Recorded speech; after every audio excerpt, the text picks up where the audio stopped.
wonder. What weapon well? We keeping it true, we keeping it real. What weapon well? They watch our moves, they copy and steal. What weapon well? We keeping it true, don't care about your feels. What weapon well? They watch our moves, they copy and steal. Weapon well, weapon well. Watch how I show you my weapon well. Weapon well, weapon well. Watch how I show you my weapon well. What weapon well? We keeping it true, we keeping it real. What weapon well? They watch our moves, they copy and steal. BG, Jack move, Kids move, Alex too. Damn man, that's a heavy crew. Other pods, they don't know what to do. They watching, they copy our every move. And they still fly like the Wii U. Jack move voice, we saying you. Hop off the roof. Long range, no scope, yeah, I'ma shoot. Looking wanna play games, no David Blaine, but I'll make a nigga go poof. Oh, this not a game. Gang talk, nigga, what you know about the slang? Hop out the range. All black master, but step out your lane. Every week it's us on your screen. Every weekend we entertain. It's not a thing that gets in between me and my team, me and my gang. When I'm on the beat, you already know. Straight to the top, yeah, we about to blow. BG, my dog, he told me let's go. Sit back, relax, it's time for the show. What weapon well? We keeping it true, we keeping it real. What weapon well? They watch our moves, they copy and steal. What weapon well? We keeping it true, don't care about your feels. What weapon well? They watch our moves, they copy and steal. Weapon well, weapon well. Watch how I show you my weapon well. Weapon well, weapon well. Watch how I show you my weapon well. What weapon well? We keeping it true, we keeping it real. What weapon well? They watch our moves, they copy and steal. We got the guns on deck, no fire car, but you know I came with a tech. Yeah, since 2015, been stepping on the scene, putting foots on necks. Yeah, set 'em up, super soaker, pump action, wet 'em up, shooting out the. Yeah, we catching up. We bout the games, y'all are bark. Drive by midnight after dark. Gaming knowledge, fortitude. Top two and not the two. Weapon wheel. Get the cash and grab the steel. Weapon wheel. Out the window. Extendo. Weapon wheel.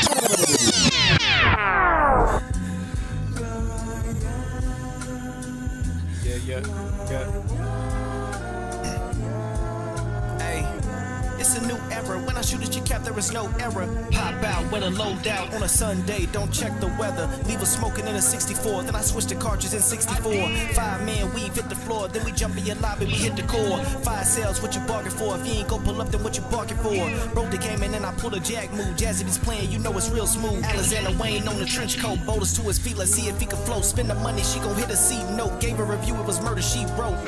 It's a new era. When I shoot at your cap, there is no error. Pop out with a low down on a Sunday. Don't check the weather. Leave us smoking in a 64. Then I switch to cartridges in 64. 5-man weave hit the floor. Then we jump in your lobby. We hit the core. Black coupe with the roof missing. Spitting wisdom like a tooth missing. Weapon will is not a euphemism. Hit the L once and now my fingers twitching. Trade the AR for the VR. That's my new mission. Just a different vision. Ain't no game of talk when I aim and charge. Should've known better. Get the gang involved.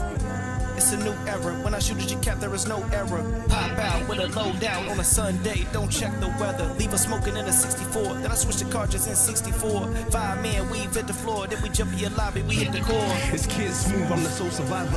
Best spot, no doubt about it. The outcast and outlasted. The crumb side, biggest and baddest. Ex-addict dweller, the dick puller, and the Uber driver. If that's slow, I'm a scuba diver, a neutralizer, a lyrical brutalizer. It's a new era. When I shoot at your cap, there is no error. Pop out with a low down on a Sunday. Don't check the weather. Leave us smoking in a 64. Then I switch to cartridges in 64. 5-man weave hit the floor. Then we jump in your lobby. Yo. Mic check, mic check. 1 2 1 2 1 2 1 2.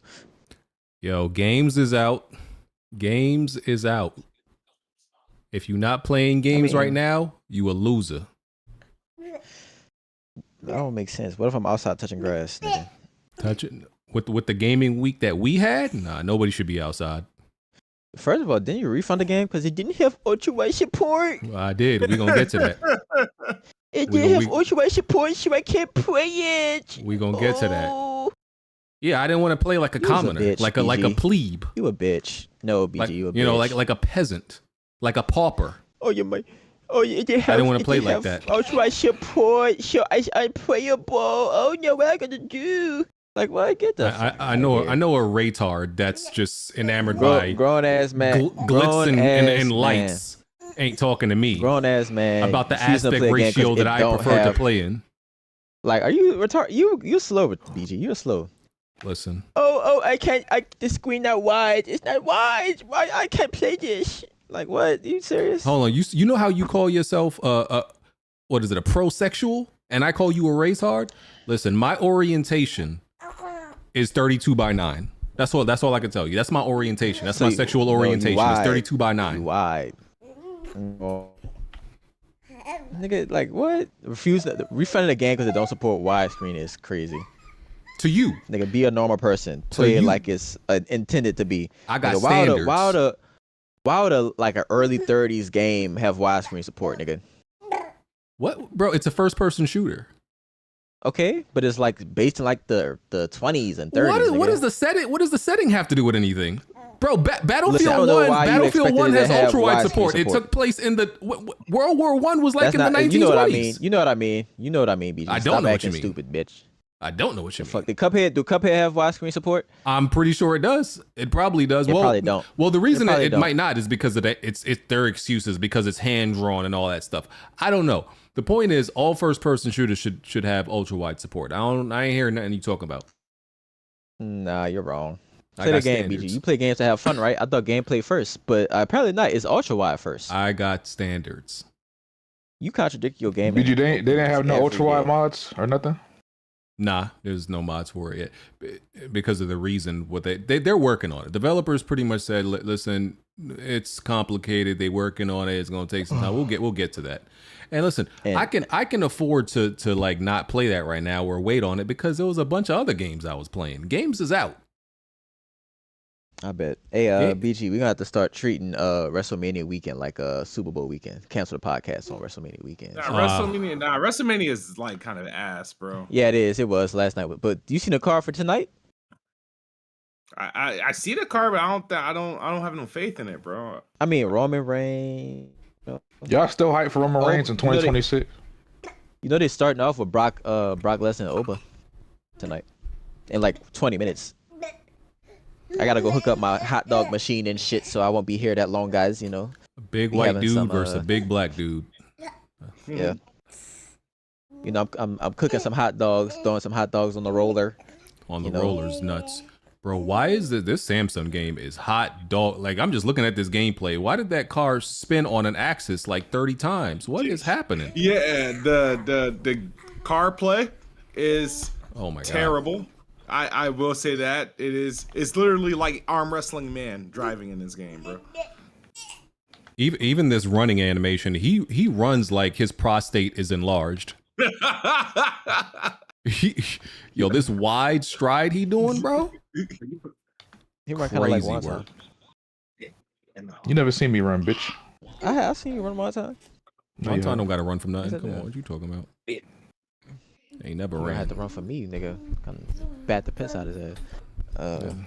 Look at this. So look at this guy in the other chat. This is a guy. I'm gonna make fun of him. Just cause he's in the wrong chat. Look at this dork in Weapon Wheel Discord Gaming. You're supposed to be in Weapon Wheel Podcast, you dork. I don't even know who. Like I'm not familiar with dude. He said he wanted to come on the podcast, and I'm insulting him before he even like lands on the podcast. That's crazy work for me to do. Who is it? Just a guy who he played Replace and he said he wanted to come on. So, you know, I'm always a man of the people trying to give people a chance. Let me bring him up. I just want to kick his back in first and talk trash about him. Look at the profile picture. You look like Alex. Hold on, let me bring him up. Man, you should have got TJ, man. TJ played that shit, man. I told TJ he can come on too. Hey, first here, what's going on, man?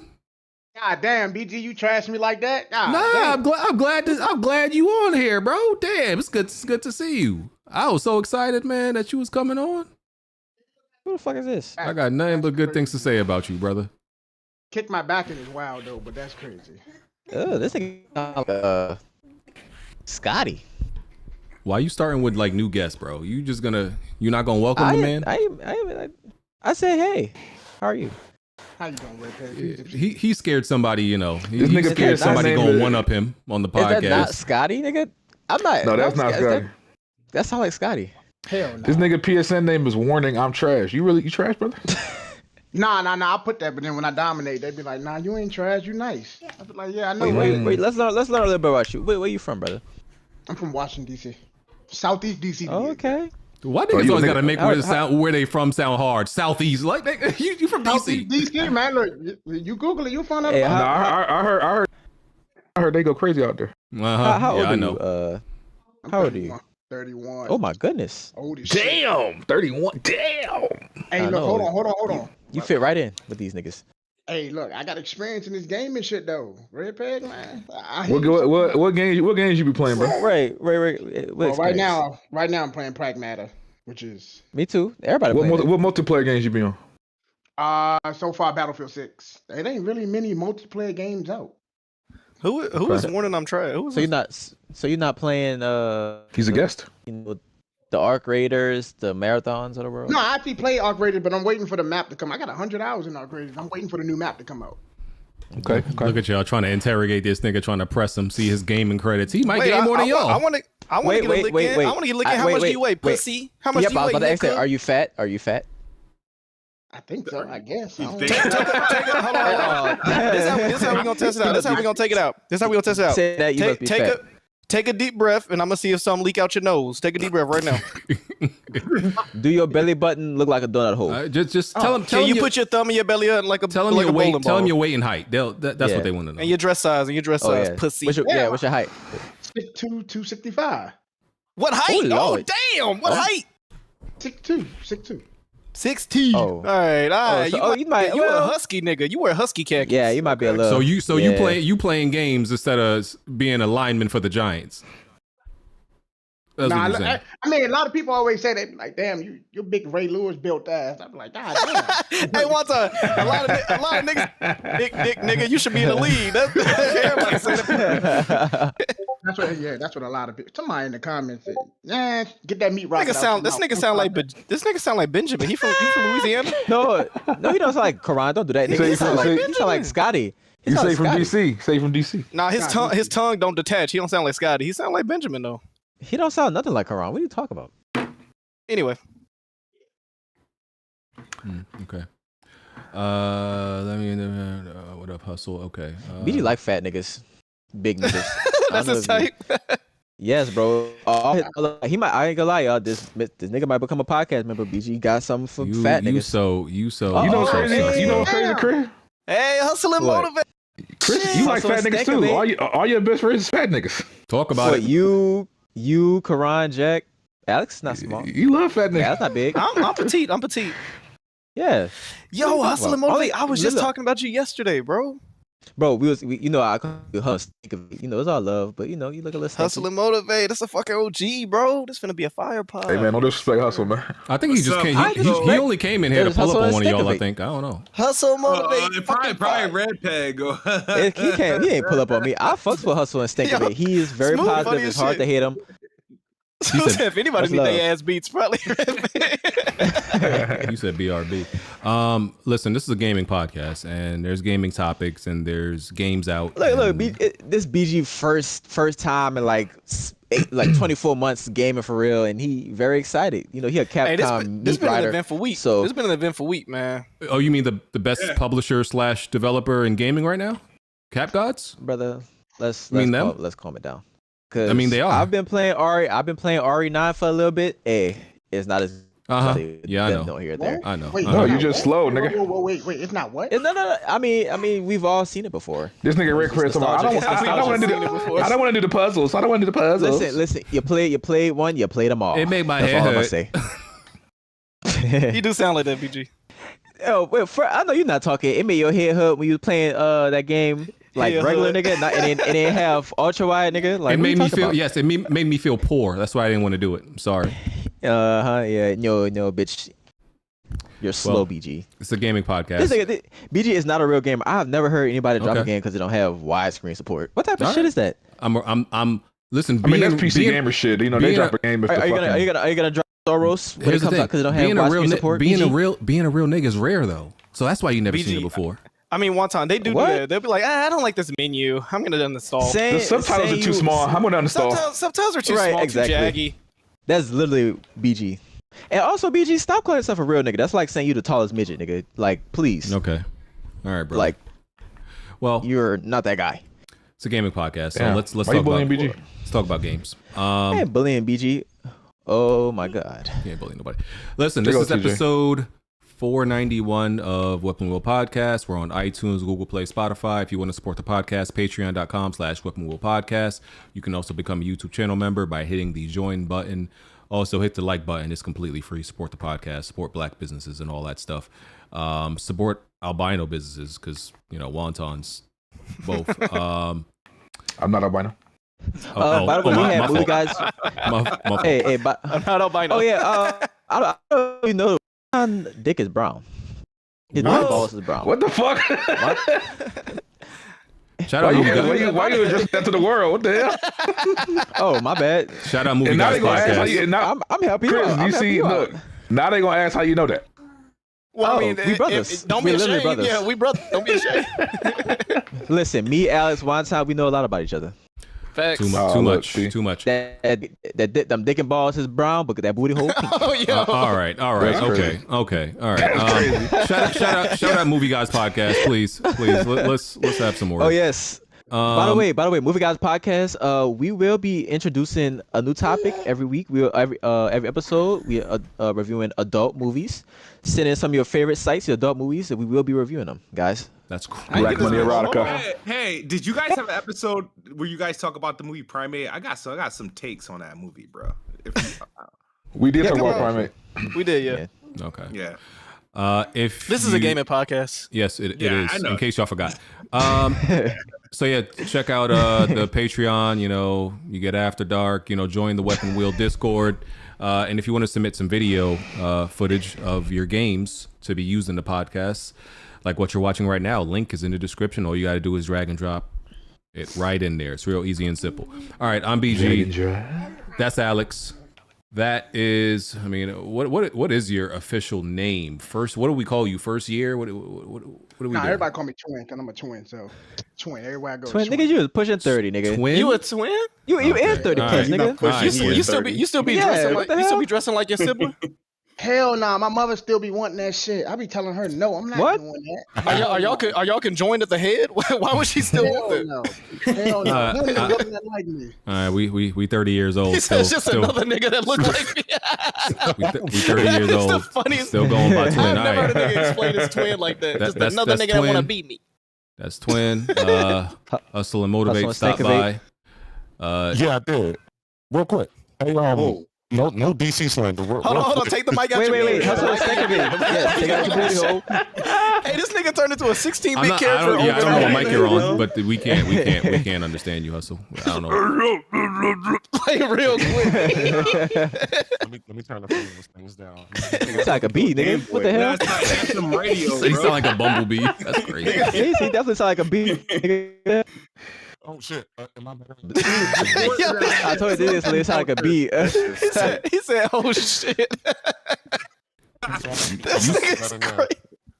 Nah, it's bad. It's bad. It's like super. This nigga using a carburetor or something. Yeah, it's distorted. Yeah, kind of muffled. Water or something. 808 to Stankovate. This shit fine. You sound like the snitch who doing the interview and don't want niggas to know his identity. With the silhouette. He got the silhouette. Yeah, I did that shit back in the day. That's a nigga. I woke up, my ass hurt. I decided to stay. What's that nigga from Diddy, bro? He sat there and stayed with him. That's crazy. Oh yeah, I forgot his name. All right, that's Jazzy. That's the one and only Jazz Master. That's Smooth, Red Peg, Wani, and TJ's here. All right, let's keep it organized. All right, we ain't trying to be here all night. All right. Facts. Oh, Lord, WrestleMania about to start. Where am I starting at? Let's see. Okay. Started with some Nintendo shit. Oh no! Don't do that, Grown Man Pod. Yo, what is this nigga's problem, bro? We doing Grown Man Pod? We doing Grown Man Pod? No, we're not. Yes, we are. Yes, no, we are. we're not. And why can't I start off? Let's go, Jesse. Let's go. Why I can't start off with Nintendo topics, bro? Well, you forgot one in tile. He said Grown Man Pod. Okay. All right. We're not going to start off with a Nintendo topic. Let me see. Start off with. What was it? What was it about? Oh, we don't even got to talk about it. Starfield might be coming to Switch too. See, there you go. We don't care. Oh, yeah. We don't care. We don't care. Oh, yeah. I mean, oh yeah, that's fine. Yeah, we don't care. That's cool. Yeah. Let me see what else. Are you gonna play it, Jazzy? Fuck no. Grand opening, grand close. Oh, Fire. it came to my attention that this is new to me that I found out like just this week. Apparently, people did not like. There was like a huge demo of people who didn't like Ratchet and Clank on PS4. I had no. I thought that game was beloved. Oh, you by talking about everybody. 2016? Yeah. I didn't like that shit either. That shit was ass to me. Bro, this was very. It's the first time I'm hearing about this because there was like a post about Ratchet and Clank on PS4, and like the whole comment section, the thread was about how people like disliked it, and I'm like, bro, all I found like when that game came out was nothing but positive comments, and I'm like, where is all this coming from? I think I played it very late. And it was just the most brain dead. Like it was just so easy. Everything about it was like I didn't like a that kiddie shit. game. That's probably why they didn't like it. Well, yeah, it came out in support of the movie. So was that one? Okay. Yeah, it was scaled back from what we were used to, right? So that game more so was in supportive of like really the movie. Well, didn't the movie come out a year after the game? I thought the movie was more in support of the game. I feel like they came out within the same. It was around the same time. It came out the same year. I think Ratchet and Clank, honestly, bro, other than Jack, for some reason giving himself a lifelong bid of playing all them fucking games, I think Ratchet and Clank is one of the most forced franchises of all time. They've been using this all of them games play the exact same. I played 2 of them. I watched Jack play 13 of them. Nigga, they all the same. They all got the same weapons. I mean, they do usually introduce new mechanics, but I mean, it's based on the same. Yeah, I know what you're saying. That shit is the most forced franchise about the God of War games, nigga. Is the God of War not the most forced franchise, nigga? What the fuck? No. Ratchet and Clank has like 20 games, nigga. Yeah, there's mad Ratchet and Clank games. A lot of them. Yeah. That and that and they are relatively the same. They're all the same. After playing the first trilogy, I was like, all right, good. It's weird to me because I never liked any Ratchet and Clank game until this one. I thought I thought the ones before that. I'm like, this is because to me before that, Ratchet and Clank was a C tier platformer to me.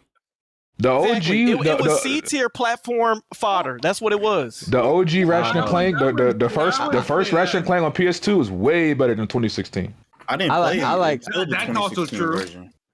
I like Ratchet and Clank more than Jack and Dexter. I think the first 3 ones that were all like superb platformers. I think once they translated to PS3, it just they weren't that great. Tools of Destruction was fire.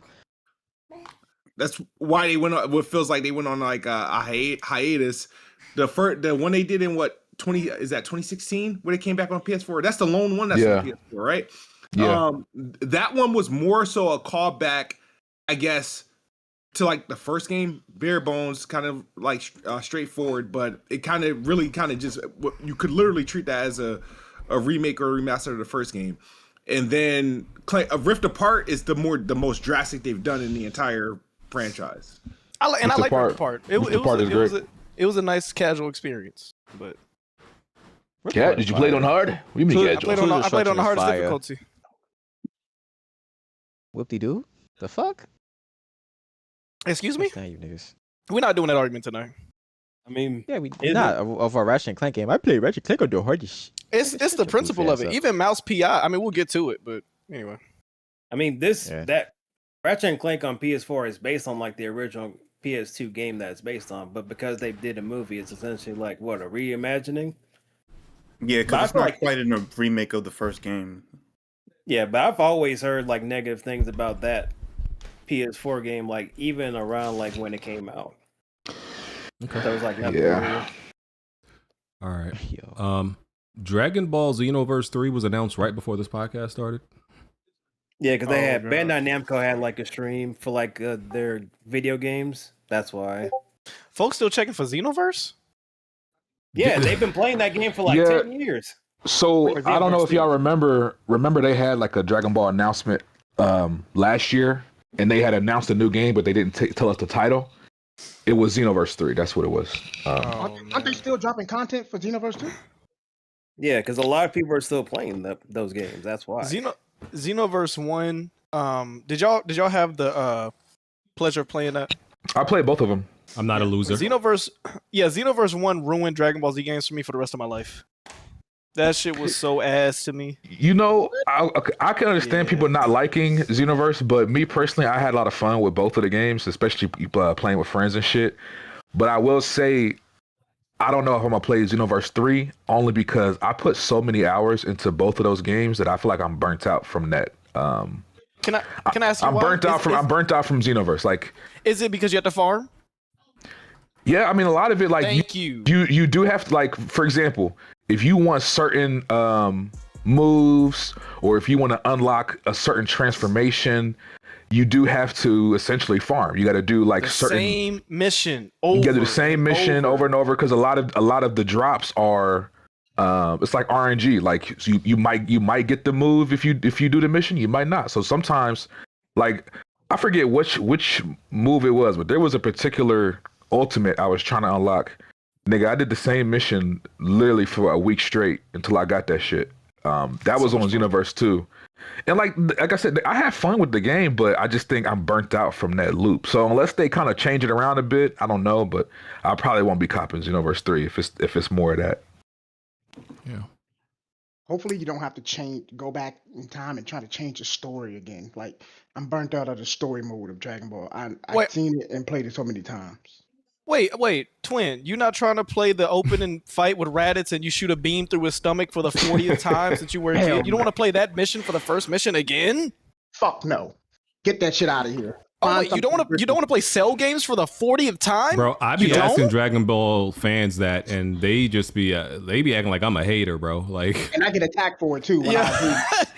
They see the same cutscene. They start clapping and hooting and hollering for the same dialogue lines that they've been. There's people who make like the compilation like of every. It'd be like, oh, Raditz kills Goku. No, well, not well. It's Piccolo technically, whatever. Like, and they just make a compilation of it happening in every single Dragon Ball game, bro. I'm like, yo, this is insane. Yep. Think about it. The developer sat there and said, "Hey, how about we just make this time? We let them go back in time and change the story. Like, that's not original. Come on now, find something new. Find a new story. You have all this manga out here. You can't find a new story. Come on now. It's time to pack it up. Move on. Get the fuck on." Hey, hold on. Do we have to pull a Tron? To be fair, Xenoverse. Xenoverse, they usually have like two options for story. Really, they have like a main story that is original. Like the first two Xenoverse games has like an original story where your created character is like the main character. But they also let you replay the classic story. That's where like the missions come into play. Like you can drop in and help Goku fight Frieza, like shit like that. But they usually do original stories too. Yeah. I thought the story in the Xenoverse 1 was better than the story in Xenoverse 2, personally. Way better, 100%. You're not wrong. I won't be buying this. Yeah. Okay. Playground Games confirmed that Fable is not delayed and is still scheduled to release this fall. Where did that rumor come from? Jeff Grubbs. Yeah. Jeff Grubbs said it was internally delayed, and they were debating whether or not to drop it after GTA 6 in December, or to push it to next year. But they claim it is cat. Well, the thing is they never get. They said autumn, and autumn is technically until December 21st. Yeah, I mean technically. So it's like, yeah, they probably say, yeah, we would like to release this at the end of October, early November, but we can technically release it in December and still meet our autumn date. Mm-hmm. If the game released, do y'all think it's gonna have problems? Because I think they should have just delayed it. Because I think from them to come out and say, "Oh no, we're still coming out this year," that was just a reactionary thing. Nah, the game's been in because they've been tweeting literally like every week, autumn, like this whole entire time. But it's been in development too damn long. We first heard the rumor in 2017, bro, and it first got revealed in 2020, and you get another delay. It's like 7 years from announcement, but probably 10 years since actual development. That's nuts. I know some games, have had development time as long as that or longer, but like, bruh, yeah, you just got to do it. Just gotta let it go, man. I'm looking forward to playing it. So, I think this is going to be their best chance at releasing a game that gets nominated for Game of the Year. I think that's their best chance. So yeah, I mean, were you talking about Xbox in general? Xbox? Yeah, just Xbox. Yeah. Yeah, we'll see. Hopefully, you know, it's every time I feel like it's Xbox's year to drop some heat. Somebody just comes up with some shit. Like Capcom, I feel like they not even though Capcom is well known, but I feel like they just cook this year. Right now I don't see any obscure RPG coming to take the spot, but I think Capcom got something to say. But yeah, hopefully Xbox can get a game or two in there. Okay. Yeah, the streets are saying Capcom a 3 for 3 right now. Oh man, they generational run. If you want to go back even further than that, they when was their last miss? You know what I'm saying? I mean, some people argue say Resident Evil 3 remake. Somebody could you can say Dragon's Dogma. That one was that too. I mean, it's not my type of game, but I saw a lot of people glaze it, so I don't know. That game even had problems on PC, so Dragon's Dogma was a miss. The performance was bad. I definitely remember that. Yeah, that's because the RE engine doesn't do well with open worlds for some. It's not optimized for it. So whenever they try it, it just fucks up. So I forgot about Exo Primal. Oh yeah, big dog shit. That was a miss. That big dog shit. But aside from that, they've been on fire. Wait, Exo Primal, the game that you was treating like that girl, is I can fix her though, right? Like you actually like the idea behind it, right? No, I trashed that game from the moment I saw it. I was mad because one of the characters. No, you're thinking probably either me or Mario probably. But I thought the concept itself was interesting. It had interesting ideas. It's just I wasn't really it wasn't on my radar to actually buy the game itself. And other stuff was coming out that year. Yeah, and I was also pissed because it's it was a fake out. It seemed like they were fucking with us on purpose because the first trailer of that game, it started with a character with red hair. A female character with red hair. That's a fact. And there's not a lot of female characters with red hair in the history of gaming. So the first thing a lot of people thought of was Regina from Dino Crisis. Oh, so you have a character with red hair, a female character with red hair that you start the trailer out with, and it's a game about killing dinosaurs, but it's not Dino Crisis. Yeah, suck my dick, bro. You know what you're doing. You know what you're doing.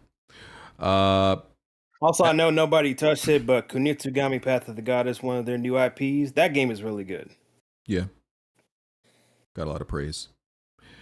Okay. Asha Sharma says in a leaked document, a leaked memo, it says that she believes that Game Pass is too expensive. And there's different things that connect to this, this leaked memo, the possibility that Call of Duty could be removed from Game Pass, that they're considering adding a new tier that would only include first-party games. Yeah, so they're trying to do some type of shake-up to change up Game Pass and improve it. I feel like there's already 4 tiers in Game Pass, right? Smooth, the expert on Xbox. I think it's 3 actually, if I'm not mistaken. Because I have Game Pass on PC, but I think it's 3. Okay. And the 4th one might be the PC one. I guess that might be a little bit different.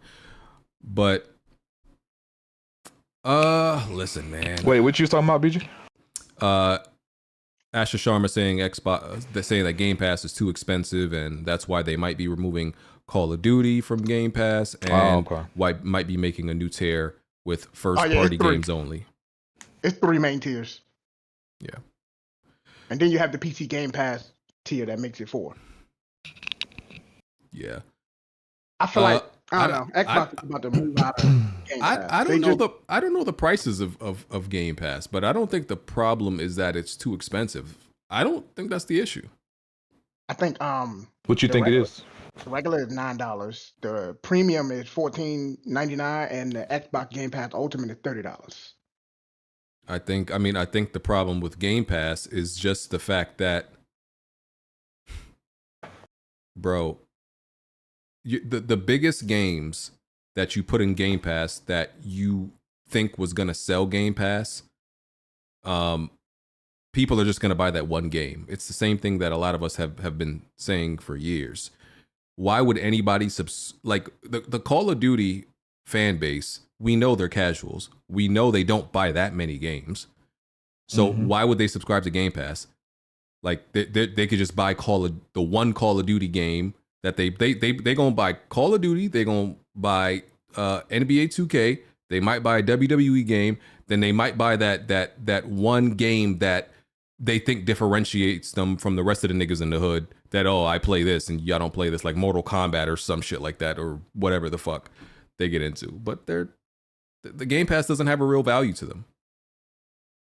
Like, I think Game Pass's value is like very specific. I don't think like even the advocates of Game Pass really extract value from it. I really don't.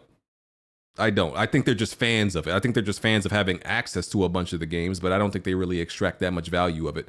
Because once again, unless you just got a ton of free time, you're not going to convince me that you're playing that many games out of Game Pass, bro. Unless you just have you just have mad free time. Like I just don't believe it. Not only that, I also feel like in my opinion, as if I were to get Game Pass, like if I had an Xbox and I were to get Game Pass, it would have its most value to me if they were consistently putting new games into it.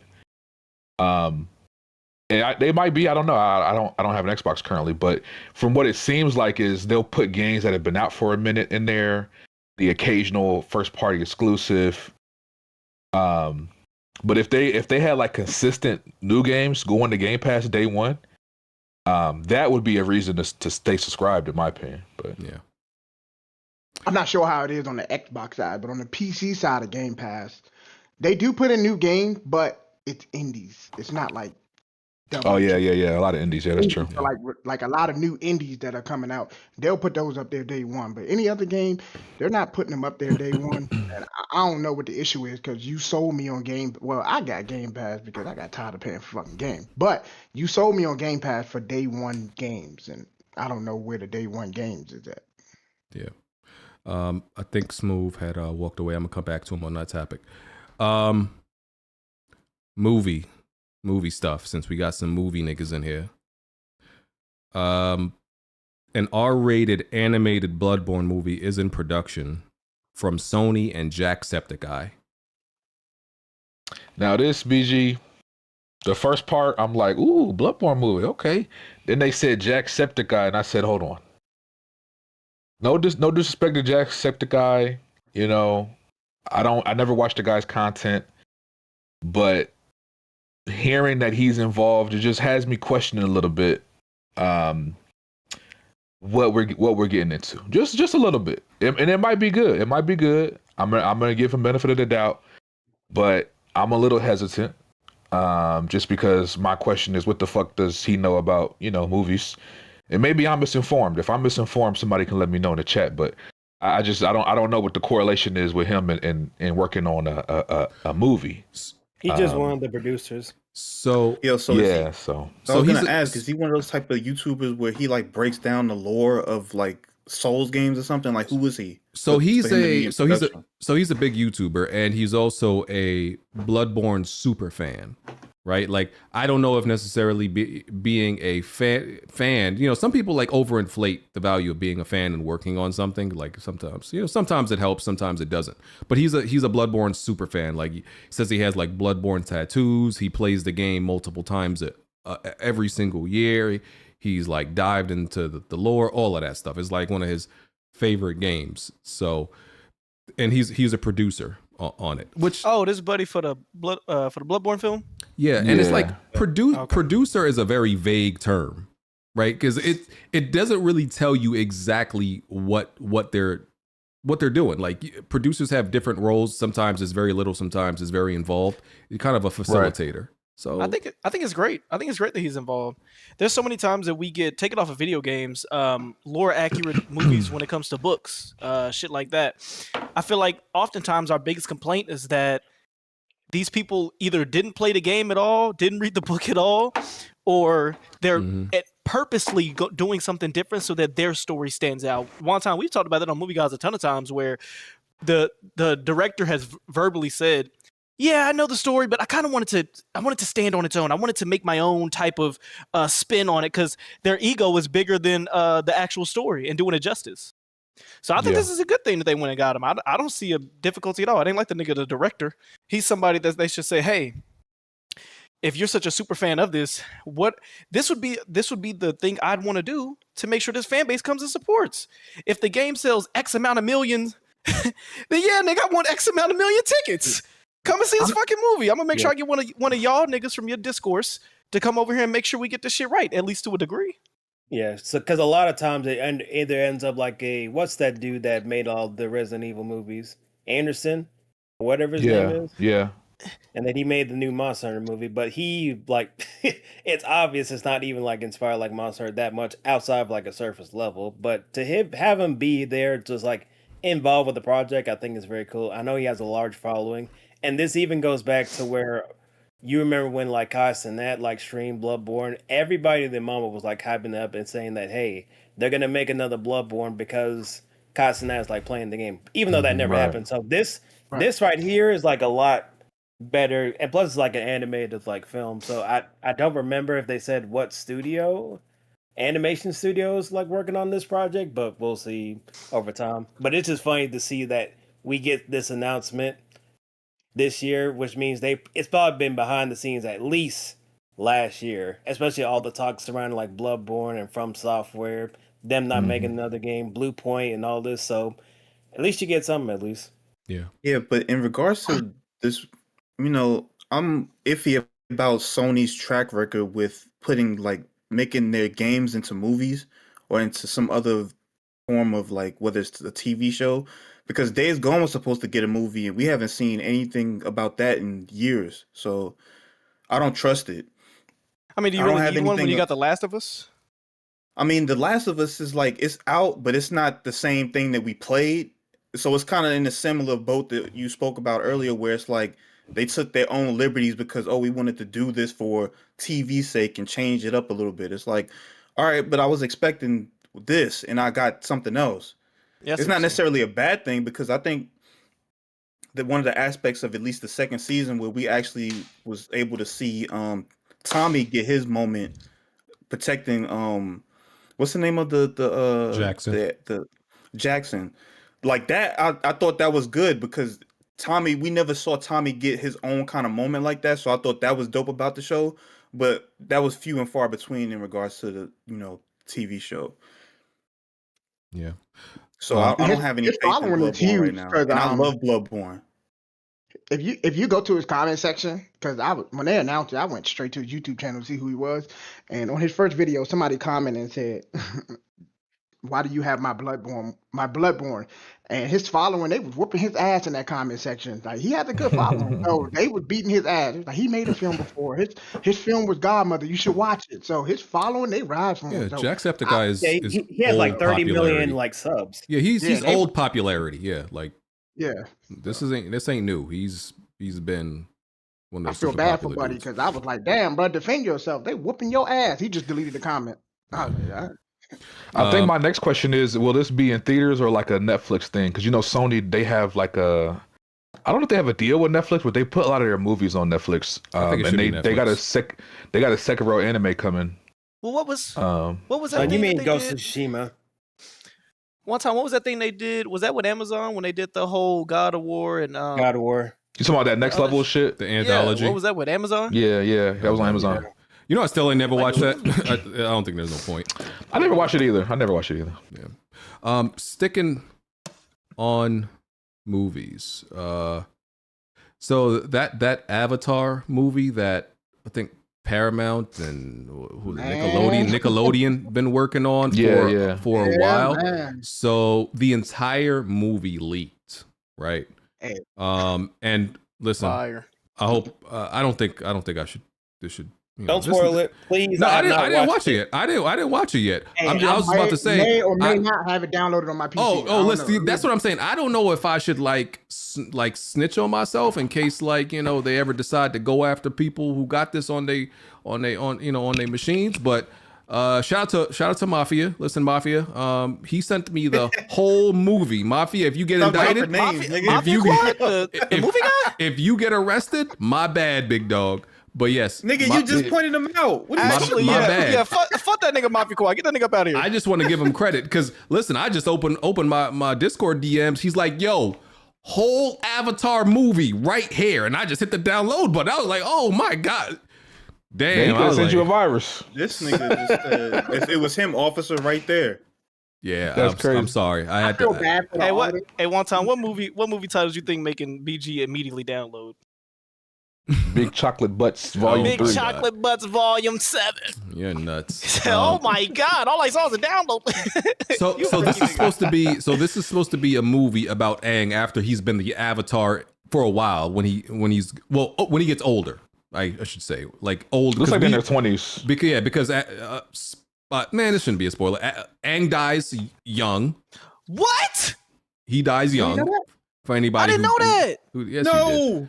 I didn't know anything. What the fuck? You didn't watch The Legend of Korra? No. Are you joking right now? I can't just keep talking about it. God damn, BG. Shit. Alex is trolling. He don't care. I swear to God, I didn't know Aang died. Aang's life is short. I forgot exactly the reason. This has something to do with him using the Avatar state, I think, right? And he's still going. He's still going. Anyway, listen, Avatar been out. How long has Avatar been out? And Legend of Korra? How long? I was just about to watch Legend of Korra tonight. Fucking asshole. That joint been out like 15 years or something. Anyway, I had it downloaded. Somebody sent me the link. So. Yeah, we never really got to see, Aang after, the original series, and that's what this movie was gonna be. So now the entire thing has leaked, and I'm sure, listen, they were gonna make a lot of money. I'm sure they probably could still make a lot of money off of it, but I'm sure it was like, I think one of the producers spoke out and like, they was like, yo, we worked on this for mad long, and now the whole thing leaked, and like, we're depressed. So listen, I feel for them. It sucks. Did you see what the guy said who leaked it?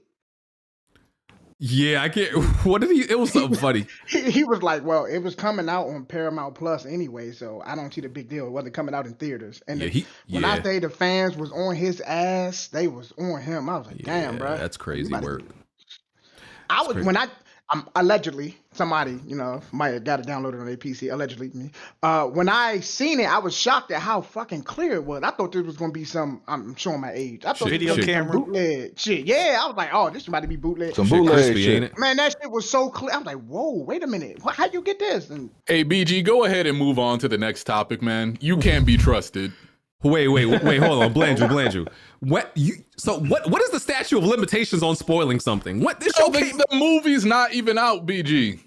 But you don't learn that from the movie. You learn that from the show. Ain't nobody worried about no Bora. We trying to watch the next season of that. Yo, first of all, no Legend of Korra slander. Hey man, look, I wasn't gonna say it, but he right. That's Korra shit. Ass. What? Okay, listen, shit. I'm not that passionate about it like other people, but I found Legend of Korra very, very good. That shit mid as hell, boy. Hey, I got a question before you move on. I got a question. Do y'all think Paramount should the movie got leaked? Just go ahead and release it already. If it's ready, drop it early, man. Fuck it. Yeah, just release it already. Do y'all think they should? I think they should just let it go. What, on Paramount Plus? Yeah, because every time they find a way to get the video taken down, and then somebody re-upload it again in like 5 minutes. I'm like, God damn. Wait, so because I didn't notice, are you saying it wasn't coming to theaters? No, it wasn't. It was coming to Paramount Plus. Paramount Plus. So yeah, probably, yeah. If it wasn't coming to theaters, then fuck it, just drop it on Paramount Plus. Legend of Korra came out 2012. I am in the clear. But like, I don't think like, cause like I didn't even know about like somebody got like an email of this movie. I'm like, bro, what the fuck is going on? Because like, so they weren't ready for it to drop this soon, I guess. But, sheesh. Yeah. Listen, I can't wait to watch it. Hey, if you need it, well, actually, I won't be incriminated for distribution, so I can't do that. Hit up Mafia if you want the plug. Hit up Mafia, bro. He'll send it to you. This nigga singing right now. Yeah. I'm waiting to get him arrested anyway. Yeah. I love the OG Avatar, but I actually didn't have any. I didn't have any plans to watch this. I will. I had to jump in here and agree with BG. If you guys are complaining that BG spoiling shit that happened 2 decades ago, that's your fault. Like, Thank you, sir. Thank you. Y'all should know by now. Aang had a shortened life. I'm sorry. Well, we jumping him in your ass. We gonna jump both of y'all there because we didn't ask to be spoiled. We wanted to watch it on Paramount. Yeah, grown man pod. Are you gonna? it's been on. It's been on Netflix and Paramount like multiple times. Like you've had all this time to watch it. Yeah. Did you know that Naruto also has a demon fox inside of him? Am I spoiling that? Whoa. Well, we know. Oh, well, nah, I knew that, idiot. Oh, BG, the Naruto movie not even out yet. What the fuck? Yeah, my bad. My fault. Last thing on a movie. There's Paramount. Yeah, Paramount Pictures. Speaking of them, they're making a Call of Duty movie that's coming out June 30th, 2028. So, Gee, thanks, Treyarch and Activate. We needed what the hell is the Call of Duty movie going to be about? I feel like that we already experienced the that story during the mode. game. Yeah, I mean, exactly. they could just adapt one of the campaigns. I'm thinking you should adapt the MW3 campaign. That's the best one. For Not me. Black Ops 1? MW4 has a good campaign. MW2, well, MW2 is a little controversial. World at War. Listen, I would Why love are to. y'all not mentioning Black Ops 1, the most iconic, Oh, no, one of the most absolutely. iconic Black Ops stories 1 in is Call of amazing. Duty? No, I mean that one. Honestly, I think the one that's more so for like a movie should be like either Advanced Warfare or like Ghost. Advanced Warfare. Huh? Yeah, because that was the Ghost? only one that seemed prime for Hollywood, not actual. You know what I mean? Like I would say Ghost because that's the one that nobody played, so nobody knows what the hell happened. That's the only Call of Duty I never beat.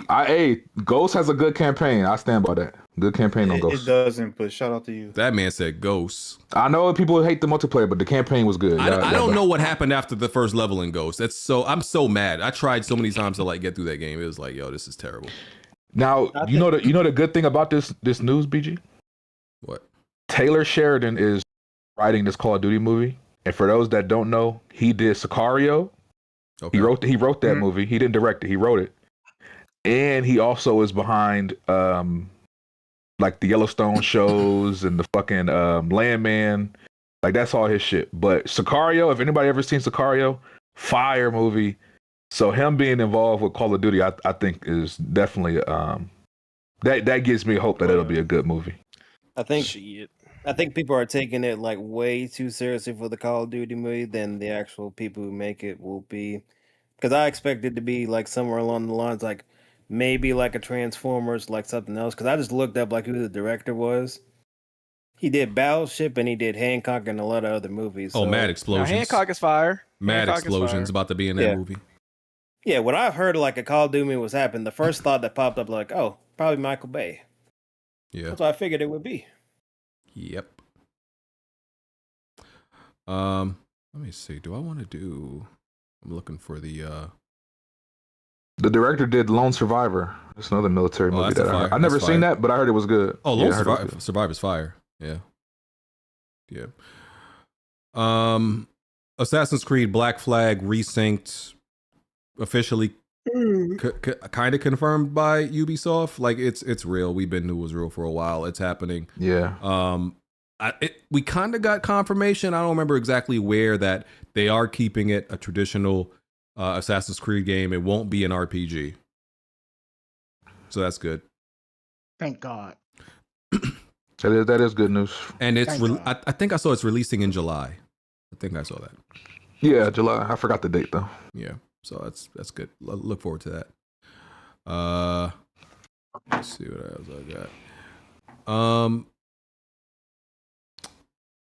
To bring this game up real quick, because I don't think we're going to spend a lot of time on it. Windrose, speaking of pirates, so this is it's either a PvE or PvP or both. Pirate game, a PvP or PvE pirate game.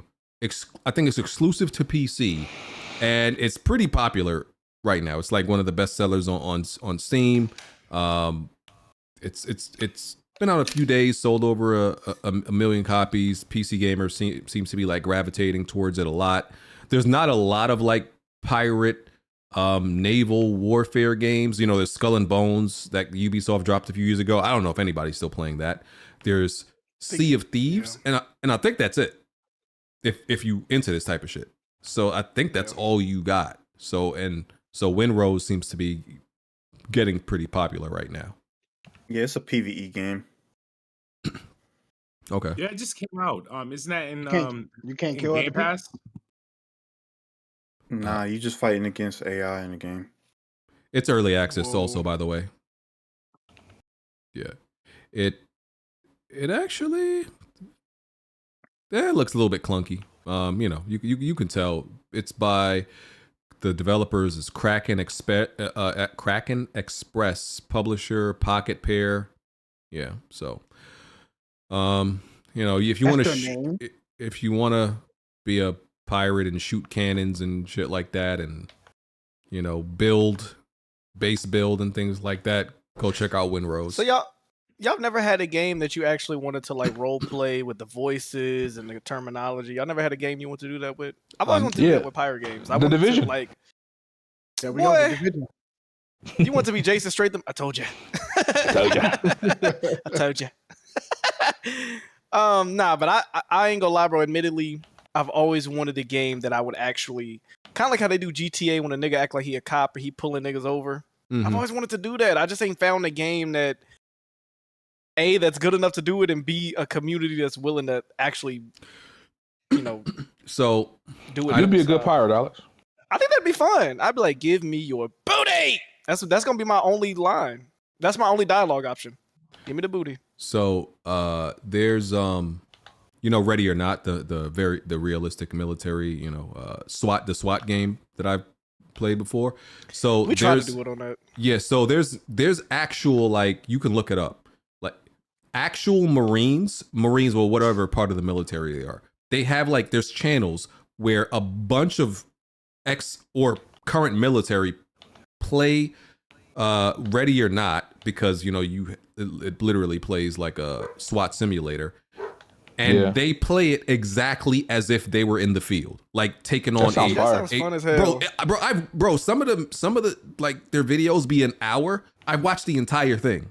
The shit is fire, because they're literally, because they're comms, like they're speaking they're using all the code words, they're communicating exactly how they would in the field. They're clearing out rooms. Yeah, the way they clear rooms. Gamma Delta Tango down. They're moving back to back. They're like, you know, through comms, they're tapping each other on the shoulder. They're issuing out commands. That joint is fire, bro. I be watching the videos. I tried to do that on Arc Raiders. All niggas saying it's friendly. Yeah, it's funny, BG, because when we played Ready or Not, it was the exact opposite. This nigga E-Rock opening doors without checking the fucking bombs blowing us up. Like, nigga. E-Rock can get you shot the fuck up playing that friendly game. fire and shit. Yeah. There's different channels that do it. People in the comments are asking. Let me find the one that I've watched. And they play different games, not just Ready or Not, but different like realistic games. Oh yeah, GLID Gaming. So if you watch them, you probably did that with like Ghost Recon and shit too. I feel like Power Wash Simulator. Me and Takeoff would have comms on there. Look at this dude. Yeah. So if you go to GLID Gaming and look for and just type in Ready or Not, then yeah, you'll see all the times they're carrying out missions. They got a lot of subs too. Yeah, they got a lot of subs, and they do it with different games. It's not just any realistic game that they can find. They do it with it. They've done it with Ghost Recon Breakpoint, and yeah, there's a bunch of fucking Blaze loves Breakpoint, bro. He'll tell you Breakpoint. You know how many times we've tried to play Breakpoint and we deleted the same night. Everybody downloaded, play an hour, and then we delete it. Every year we do this shit. Yeah. We get about a good 40 minutes in. And what's crazy is like they're so efficient. I be trying to find like them dying, bro. They don't be dying, dog. They play it so efficiently and safe that it's effortless. Now, it's like perfect execution. Now when they get shot, do they go, I'm hit? They do all that or no? They will call it out. I need them to show that. They'll call it out like officer down or fucking something like cocksucker got me in the leg. Help! But it's fire. So yeah, Windrose. Go check it out if you care. Let me see. Former Naughty Dog developer says, crunch is a requirement to make the type of games that they make. Yeah, we already knew that. I don't even know I wrote that down. Yeah, crunch is necessary to make certain games. I don't think anybody should. Oh yeah, that's a fact. We knew that. That's a fact. That's not. If you want to make a high quality game, you got to crunch, bro. Yeah, AAA studios, it's mandatory that you crunch to get that game out. Absolutely, you got to. Who was it? Who was it that made crunch like a bad thing? Jason Schreier. It was Jason Schreier. Jason Schreier. Okay. But to be fair, that's in the regular workforce though. Like that's to Jason's point. He did say like he didn't think crunch was good, but I think his main point was a lot of times these studios, when they have mandatory overtime, these people aren't getting paid extra because their salary.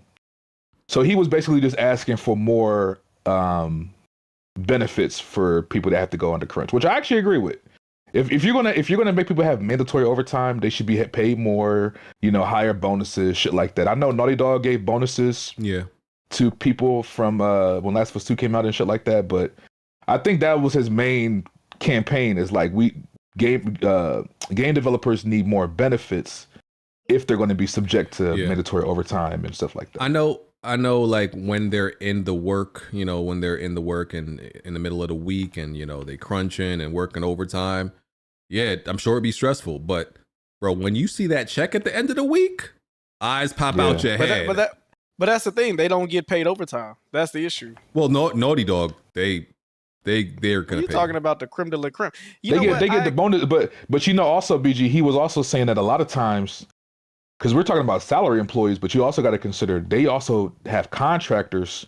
Them niggas don't get shit. Them niggas be crunching. You know what I'm saying? So I think that was Jason's main campaign. Is like it's a shitty practice for like. But you can't get rid of crunch. I think you just got to make the system better for that. I agree with employees. Smooth because when we in the drive-through, you don't think they be in crunch when the line be around the fucking parking lot? Every industry got crunch. Yeah, that's true. Service industry, they call it, instead of crunch, they say, "Oh, we're slammed." It's in everything. They just changed the verbiage. Yeah, nigga, a lot of us in our jobs, like, yeah, nigga, I be stressed too, bro. Some jobs, like before the holidays, they be having to lock in. Like, hey man, the holidays coming up, we got to lock in. Like, it'd be a lot of right. shit. And that's not to say that we all are romanticizing this idea of crunch, but you know what I'm saying? Like, he making it seem like, oh, this is the sore spot in corporate America. It's like, nigga, every industry got that shit. It's capitalism. We're all victims of it.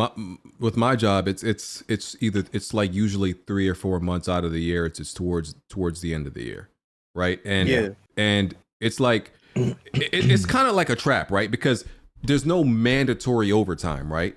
It's we either work more or we're gonna fail at our jobs. You know what I'm saying? Right. Because we have deadlines, so it's like, we work more or we fail. So and when you part of project, like, bro, there's times where sales niggas will do something like, hey, can we get this by the 13th? It's like, huh? You want us to do what in 3 days? Yeah. You know what I'm saying? But when you got millions of dollars on the line, when you got teams of 30 to 40 people outside of you that have to get it, you got to do it. You got to get it done. Yeah, bro. I promise you. Like when I first joined my job, I've been in this job 3 years. So there was like a lot of like systems that I mean it is, usually I'd be out in like 2 years and I'm out, but they didn't have like the systems to streamline certain things that we have now. Bro, the first year, towards the end of the year when we were working on like this big project, bro, I promise you, I woke up at 6 a.m. and I did not like stop working until like 9-10 p.m. That's not paid. I'm not getting paid for that, but like, okay, what else? And it wasn't only me; it's my whole team. What other choice do we have? You know what I'm saying? We got to get it done. So it's like, fuck it. It is what it is. So, especially for my job, you got to work for your contract every year. So the crunch, the overtime, it was not even overtime, but I'm salary. I'm a business of administration. Prostitution, yeah. No, my bad. And I'm working for a contract every year because if you were working at school, you gotta get a contract. You gotta hope to get a contract next year. You gotta hope the school is gonna, hey, we want you back next year. So you gotta put some work in, especially if I'm a BOM, a business of administration. I have to put in some overtime. I know my wife hates it, but fuck it, it's a part of the work world. You gotta bring work home sometimes. Yeah. Now get back in the kitchen, wife. I say that all the time. Indeed. Let me see what else I got. So Gears of War E-Day Direct is going to be a full 30 minutes. According to Matt Booty, that's going to be in June 7th or something like that. It's going to be on that Sunday.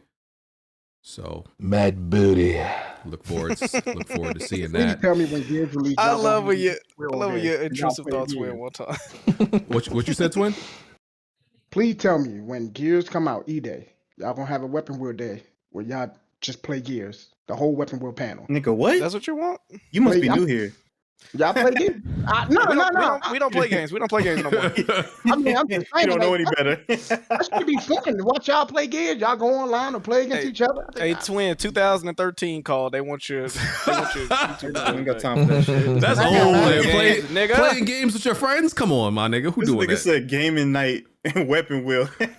Hey, that's fire. Nah, listen, that's Nigga terrible that we nigga laughing said that at. in the song. The boys are back in town started playing in his head when he asked. Boys are back in town. Why are we laughing at that? Listen, I am down. I'd be down Just to like have old a game. times. I'd be down to have a game night, but life doesn't permit me to have a game night. That be the thing. Life don't allow me to do that. So, all right. That's like, you know. Yeah, I just want whoever has BG's friend list, ping me every time he get on Marvel Rivals. Ping me every time this cocksucker signs in. No, see, y'all don't understand, right? It's us that don't I understand. play Marvel Rivals as like a stopgap because, like, okay, like I don't want to play like an actual single player game unless I have at least a free open hour. If I have less than that, I'm not because you know, single player games, you play an hour, you don't even get nowhere. So I need at least that. So that's why I be playing Marvel Rivals so much, because I got a half an hour here, a half an hour there. So I get a match in. But yeah, I've been playing, like I said, I've been playing Kazan. I beat South of Midnight, by the way. I just beat that this morning. Great game, by the way. How was that? I really enjoyed it. I actually recommend people like play South of Midnight. I'm not even joking. Like it's a good Really game. good. It's you know, it's very basic in certain ways, specifically the combat. You know, but I can tell if they ever made a sequel, it would be improved. But yeah, it's a good game. Story is solid. You know, it's very cultural, very ethnic. Good game. So ethnic. Yeah, I don't know what the hell you're trying to do, brother. Are you racist, buddy? Not at all. But yeah, I'm playing games, right? I just beat another boss. It's a great color game. He didn't try to convince us at all. It's a great color game. Yeah. Nah, I love blacks. Yeah. This is very urban. Fuck. Absolutely. Let me see. The PS5 hardware sales hit a high because everybody's trying to avoid paying $900 or whatever it is for PS5. So they hit it. They got a surge. There's some sick niggas, man. Slaves, we up, corporate slaves. Let's get it. There's some sick niggas over at Sony, man. As long as they keep giving us classic games, you know what I'm saying? They hit a lick, bro. They hit a lick. So the plan is working. I say that, but they haven't dropped a classic in a minute, actually. Now that I say that. Yeah. They don't have to. They do for me, Jazzy. Okay. No, they don't. Yeah. You're right. I'm gonna buy it anyway. You're right, Jazzy. He got me. Yeah. All right. They don't have to release a first party game for like the next 3 years, to be honest. Whoa. Let's not go that crazy. That's a wild take, good brother. 3 years. I'm telling you, that's like how people are treating it. I don't think people realize like how much they just really gas up the fact that GTA 6 is coming this year to rely on to sell PlayStation 5s. GTA 6 is a pseudo exclusive. Yes. It's not exclusive. It's pseudo. It's being marketed as one, but we know it's not. Yeah. It's the fact though. It's a more multiplayer, but I know what you mean. But it's still a multiplayer. It's like if you kill all the other plugs, in the neighborhood, and niggas can only come to you. You're the de facto plug. That's what happened. No PC on day one. Yeah. Gonna be trash on the Xbox. Xbox and doesn't no exist. Switch too. Yeah. No Switch too. And no Switch. So yeah, you lucked out. PS5. Speaking of GTA, so through that, the people who, hacked into Rockstar's information. They released some information about like the amount of money that GTA Online makes and the breakdown that shit was crazy. of platforms. So they make it? First of all, platform breakdown. And I don't know the time frame of this. Maybe it might be current, but PS5 has over 3 million players. PS4 has near 2 million. Xbox Series X had about 1 million. Xbox One, 1 million. And PC had 900,000. I'm rounding up. Okay. And so yeah, the dominant numbers are obviously on PS4 and PS5. And the most shocking thing to me, surprising part was like PC like being 900,000 is still a lot, but being dead last in that, I thought it's lower than I thought it was. Yeah. Wasn't also on PlayStation it's money on premium. Considering PlayStation, it's in premium as well. So, What'd you say, Smooth? wasn't Xbox like first in like the revenue portion though? Let me see. So it was a high like transaction rate, even though they weren't. Yeah, but they said a nigga spent like $1 million in shark card Xbox. Yeah, I don't have the shark cards. No way. I don't have the shark bro. cards. They said Xbox guy that spent $1 million in shark card. No way. This nigga Yeah, gotta be I swear to God, I read that shit. Yeah, so this It was says part of the leaks. weekly PS5. They're making 4.5 million weekly on PS5, about 1 million weekly on PS4. About Xbox Series X, even though there's only 1 million players, they're making 2 million per weekly on Series X, even though the player base is relatively smaller. Xbox 2 million per week. Xbox One, but they're making about 1 million per week. PC, they're making about 200,000 per week. How much y'all think the rest of the industry hates Rockstar? Like just on some envious shit. I mean, If, they're probably very if I envious. know these niggas, if these niggas got this game is over 10 years old now, right? Yes, this is pretty much making millions and millions of dollars on a PS3 game. Decades later. 2 million a week. 2 million a week a decade later is fucking insane. Yeah. Yeah, the only company really competing with them is like Epic with Fortnite. That's really it. With that type is of fucking bread insane, bro. It's a PS3 game. I can't even comprehend that. Oh, okay. I double checked. They said that $1 million shark card shit is misinformation. What it was is one, because they have different shark cards you can buy. Mm-hmm. They said one particular shark card had sold over 1 million. I was about to say. Yeah, so Ain't no way a nigga with $1 million people were spare playing buying. Xbox. Yeah, people were buying that specific shark card a lot, and they made over $1 million. That's what it said. Yeah, and I think so. Red Dead Online is shut down, right? I believe. And No, is it? No, Is it? because I I thought see it was- clips on. I see clips on it on Instagram all the time, like new clips. Niggas be. Am I bugging? farming. I thought they shut down Red Dead Online. No, there are niggas that still role play that shit right now. Unless it's private servers, but they definitely still role play it. People still playing Red Dead Online for sure. Then what did they shut down before? I swear they shut down something with Red Dead. They probably I know there was one time they had to update the economy. I don't know if they did that, but the issue was that like a can of beans was more expensive than gold nuggets. Some dumb shit. That's why I stopped playing it. Well, so what it is, BG, it says the servers are still active, but they stopped support. Okay, yeah, that makes sense. And pretty much they stopped supporting it because it was making in comparison to GTA, they weren't really making any money from it. And what I mean by not making any money is making more money than any other game still. So money that other developers and publishers would kill for, Rockstar is like, yo, that's not even worth our time. Because makes sense. Red Dead was still like making 500,000, sorry, like per week. Man, listen, certain artists According to can't get me these, out the bed for $1 million. Yeah. That Red Dead Online failed because Rockstar got greedy with the economy. They got real greedy with the game. Like I said, and, Nigga, it was like GTA Online. When we first got in that bitch, it wasn't shit to do but walk There was around and nothing to do. rob. Yeah. Nigga, they said they making $9 million a week on GTA Online. That's insane. Yeah, total all platforms probably. Yeah, it's wild, bro.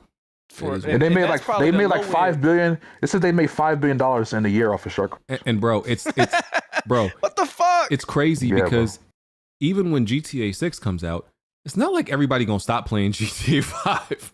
So GTA 6 about to be doing this. Yo, they making so much old money. This is old money, bro. Generational wealth off of one IP. I mean, not one IP. Well, yeah, one IP. Yeah. Generational wealth. These niggas are competing with billionaires. Like, that's fucking insane, bro. It's crazy I gotta work, get a job man. cleaning windows at Rockstar or something. See if they can fucking build it. I've applied to a job at Rockstar. Like it was just it wasn't like game development, but bro, yo, it was like just a regular communication. Oh, you feel like you would have told them how you think they're overrated and you're not excited for their games. You think you would have said that? Listen, I can be a you know, someone who criticizes them and also collect a check. I'm completely okay with that. BG, I hate when you lie. I know you. We ain't besties, but I've watched you for years. You would have nigga. Oh yeah, love him to death. That's what you gonna say in an interview. Yeah, GT5, love to death. That's all you gonna say. Oh, I ain't gonna criticize them in the office. Oh no, I'm outside of the office. Now, and when they pull up them clips, from your YouTube channel, what you gonna say? Hey, I'm gonna be like, these companies, they have social media. They definitely do background checks. When they onboard you, they definitely check it. Hey, I'm be like, was it Day? Hey, when he's in front of me, I ain't gonna say nothing. But when he leave, it wasn't Day. That was Smokey, nigga.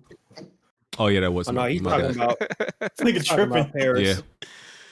Yeah. Yeah, that's crazy though. They make so much money. Okay. FairGames is apparently, unfortunately, not canceled.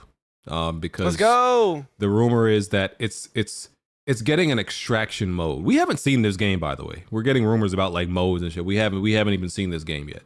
But it's a, what do you call them games where you rob and steal shit? Heist. It's a heist game, I think, right? It's a heist extraction shooter. Okay, whatever the sound fuck like the finals. I'm getting sick of that fucking word. I'm getting sick of extraction. Yeah. The bubble's gonna burst. But yeah, it's gonna have an extraction shooter mode. That's the rumor. It's like, bro, I don't care. Hey, I know I throw DOA around a lot, but DOA. Do like Jack. Shout out Jack. Give it a month. How many months you think it's gonna have? Or if it even makes out the door. Yeah, I still think it could still be canceled. I think that's still possible.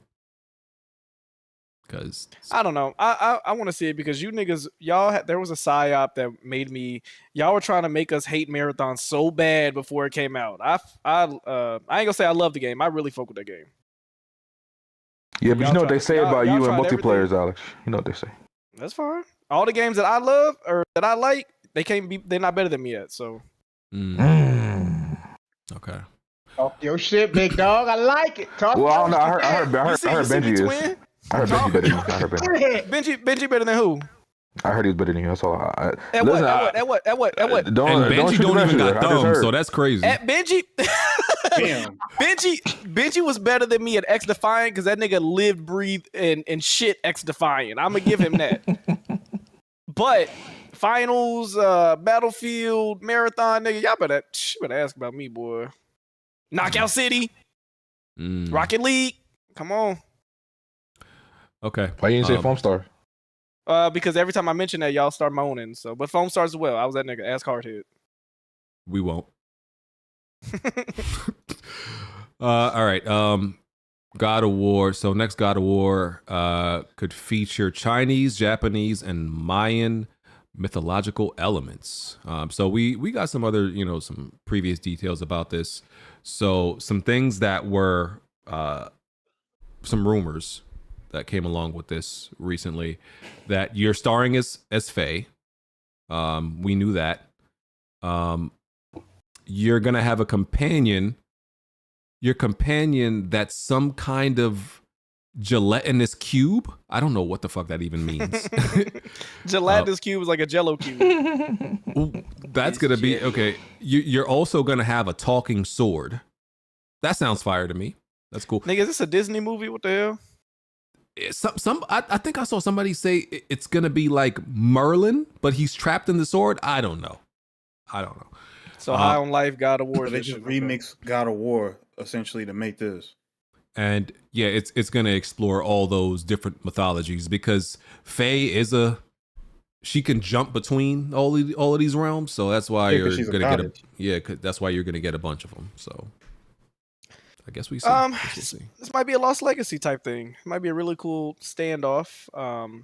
I was late to Lost Legacy, but I think it lived up to everybody's like hype, saying that it's a dope experience, worth the playthrough. This might be good. Yeah, it could be. Yeah, if it's not marketed as like a AAA like release, I'm cool with that. Like you said, if it's like Lost Legacy, I'm fine with that. But God of War definitely needs a break. I'm gonna be honest. I'm surprised they didn't go with Atreus over Faye. Well, that's what the next game is for. That might be the big title would be probably with Atreus. This one is probably just some standalone game that they want to explore her character, because I mean she is a good character. I like her, so I would like to see because you see her in battle. You know, she's like a Valkyrie, so she's the Queen Valkyrie. So why not? Yeah. Listen, man, I'm with it. I'm sure there's gonna be a lot of skeptics now, but when we actually see it, they're gonna be on her body. Yeah, they're gonna be on her. Yeah, I need to see gameplay and footage. I'm not hyped for right now. Yeah, because they're saying it's like a hack and slash. They was niggas are saying it's back to like hack and slash DMC type shit, and I'm like, that's cool. I wouldn't mind if it goes back to that. Mm-hmm. Nice little combo, counter and all that. Yeah, I just got to prepare myself for the annoying conversations of niggas who don't play it on the harder difficulties and don't have to use the rest of the fighting systems to say how boring it is. Yeah, bro. Oh man, who you talking about, Alex? Names. Hey man, what name they are? He on his podcast. Oh, what does the name start with? Oh, what the name? Wait, what happened? Gay boy Repeg. Yeah. I just realized you're not even here. Well, okay. He watching WrestleMania and stuff in his face. Wow, this nigga really putting glizzies down his mouth and watching I'm about to say, men wrestle. Mania. That's crazy. Yo, Smooth. Glizzy Mania. Glizzy Mania. Watching. That don't sound too bad. I'll buy a ticket. BAFTA Game Award winners. Real quick. Best game went to Claire Obscure Expedition 33. Best animation, Dispatch. Artistic achievement, Death Stranding 2 on the Beach. Audio achievement, Dispatch. British game, they got a British game category. What the fuck? Atomfall. Best debut game, Expedition 33. Evolving game, No Man's Sky. Family game, Lego Party. Game Beyond Entertainment, Despelote. Game design, Blueprints. Multiplayer, Arc Raiders. Music, Ghost of Yote. Narrative, Kingdom Come Deliverance 2. New intellectual property, South of Midnight. Performer in a leading role, Jennifer English as Mael. Supporting role, Jeffrey Wright as Chase in Dispatch. And technical achievement went to Ghost of Yote. So that's all the winners. Nice. Got you. Yeah. Shout out them. I guess we can get to some of the games that came out. Yes, sir. All right. This has been a good week for games. The greatest weekend game in history. Oh, whoa. What the fuck, brother? Hey, Twin, we don't get you up out of here, Twin. Put the gun down. Put the gun down, brother. Hey, Twin. I'm gonna stand on that shit. There might be some in truth to that history? because greatest week in the week, not the year. Week. No. Not the year. No. The week. No. There's a better week. There's a better week. I don't know when it was, but there's a better week. The week, whatever the week Last of Us 2 came out would beat this week. Come on now. I can't. I'm sure I would have to search every week that's happened in the last 30 years, but I'm sure it is a better week. We could start off with Replaced. Great game. Replaced. I'll be real quick. So Replaced is it's on PC and Xbox. So it's a 2 point. What? It's a 2D game, side scroller. I guess you can call it. It's sci-fi themed, cyberpunkish. I've only put in 2 hours. I'm gonna continue playing it. So far, I have enjoyed what I played. Because the combat on a 2D plane pretty much plays like, your kind of, I guess, Batman game. You got your parry, your dodge, your attack. So it kind of plays like that, and they might introduce some more mechanics. It might get a little bit more advanced later on with the combat. And I know you get I got to the part where you get a gun as well. My only issue with this game so far is, and this is just my opinion, I don't like when I view 2D games as like almost inherently arcadey. So I'd be wanting them to play like to fully accept like, yo, this is just an arcade game, and you don't really have to give that much story, right? Because this game, like after they do the little introduction, like you play, there's some combat that happens, you're running away.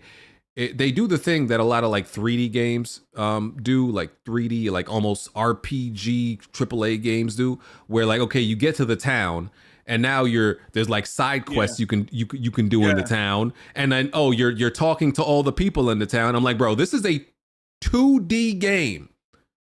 I do not want to do side quests and talk to the people in the town and learn about all this backstory. I'm playing this game for the gameplay elements.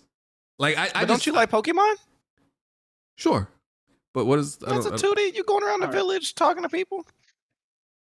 That's also an RPG though. Like it's not. Okay. No, it's not, and that's different because this is literally 2D, but it's a side scroller. So I just feel like this is a side. Okay. Yeah, I just feel like well, it's 2.5 because you can go up and down. It's not just left to right.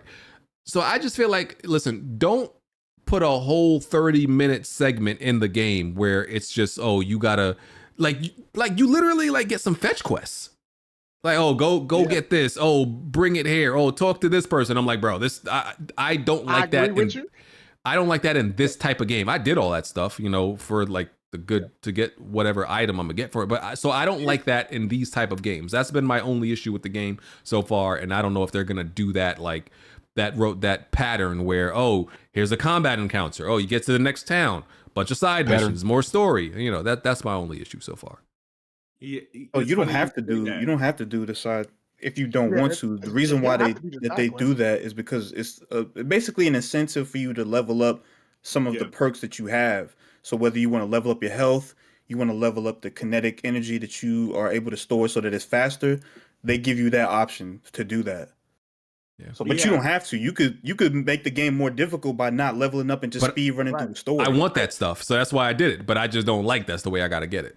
Yeah, I'm playing a game on the hardest difficulty, but I literally that's when I didn't put the game down, but I stopped playing once I got into this hub. Once I realized, oh damn, that's not what I was expecting from a game like this. Not that I'm not going to entertain it. I'm probably going to do it, but it did kind of throw me off in a negative way because I was like, don't quite want to do this in a game like this. I kind of just want to kind of play through when you do that slowdown and you're got to go through each room and and talk to these random people and then do the fetch quests. It's like it's not really the type of game where you should be doing that. You know what I mean? So I fully get where BG's coming from that aspect of the game. Otherwise, I think the game is pretty good.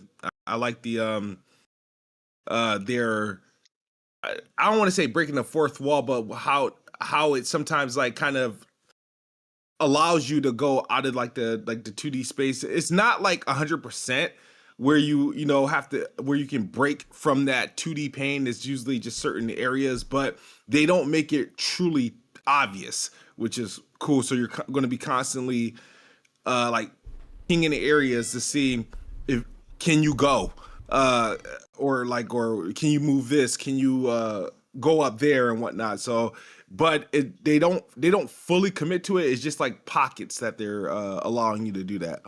Yeah. It's a 7. I think it's like a 78 on Metacritic, by the way. But go ahead, Twin. I'm a well, I think I wrote BG on Twitter. I 100% of the game. I know life this shit. It's spring break, so I ain't really had nothing to do. Damn. I'm gonna just say the game, the combat system. BG, you correct. You will get more. I'm not gonna spoil nothing because I know other people. We don't do spoilers here, but you will get other mechanics for the combat. I'll tell you that. The way you mentioned how the fetch question things, I'm gonna just say this. The first playthrough I had, I didn't do none of the side missions. I did some of them. I did like 1 or 2. That was it. But How I long did it take you to beat the game the recommend first time? like 14 14 hours. Okay. 14 hours, yeah. 'Cause I kept stopping and going. I'll tell you why I kept stopping and going.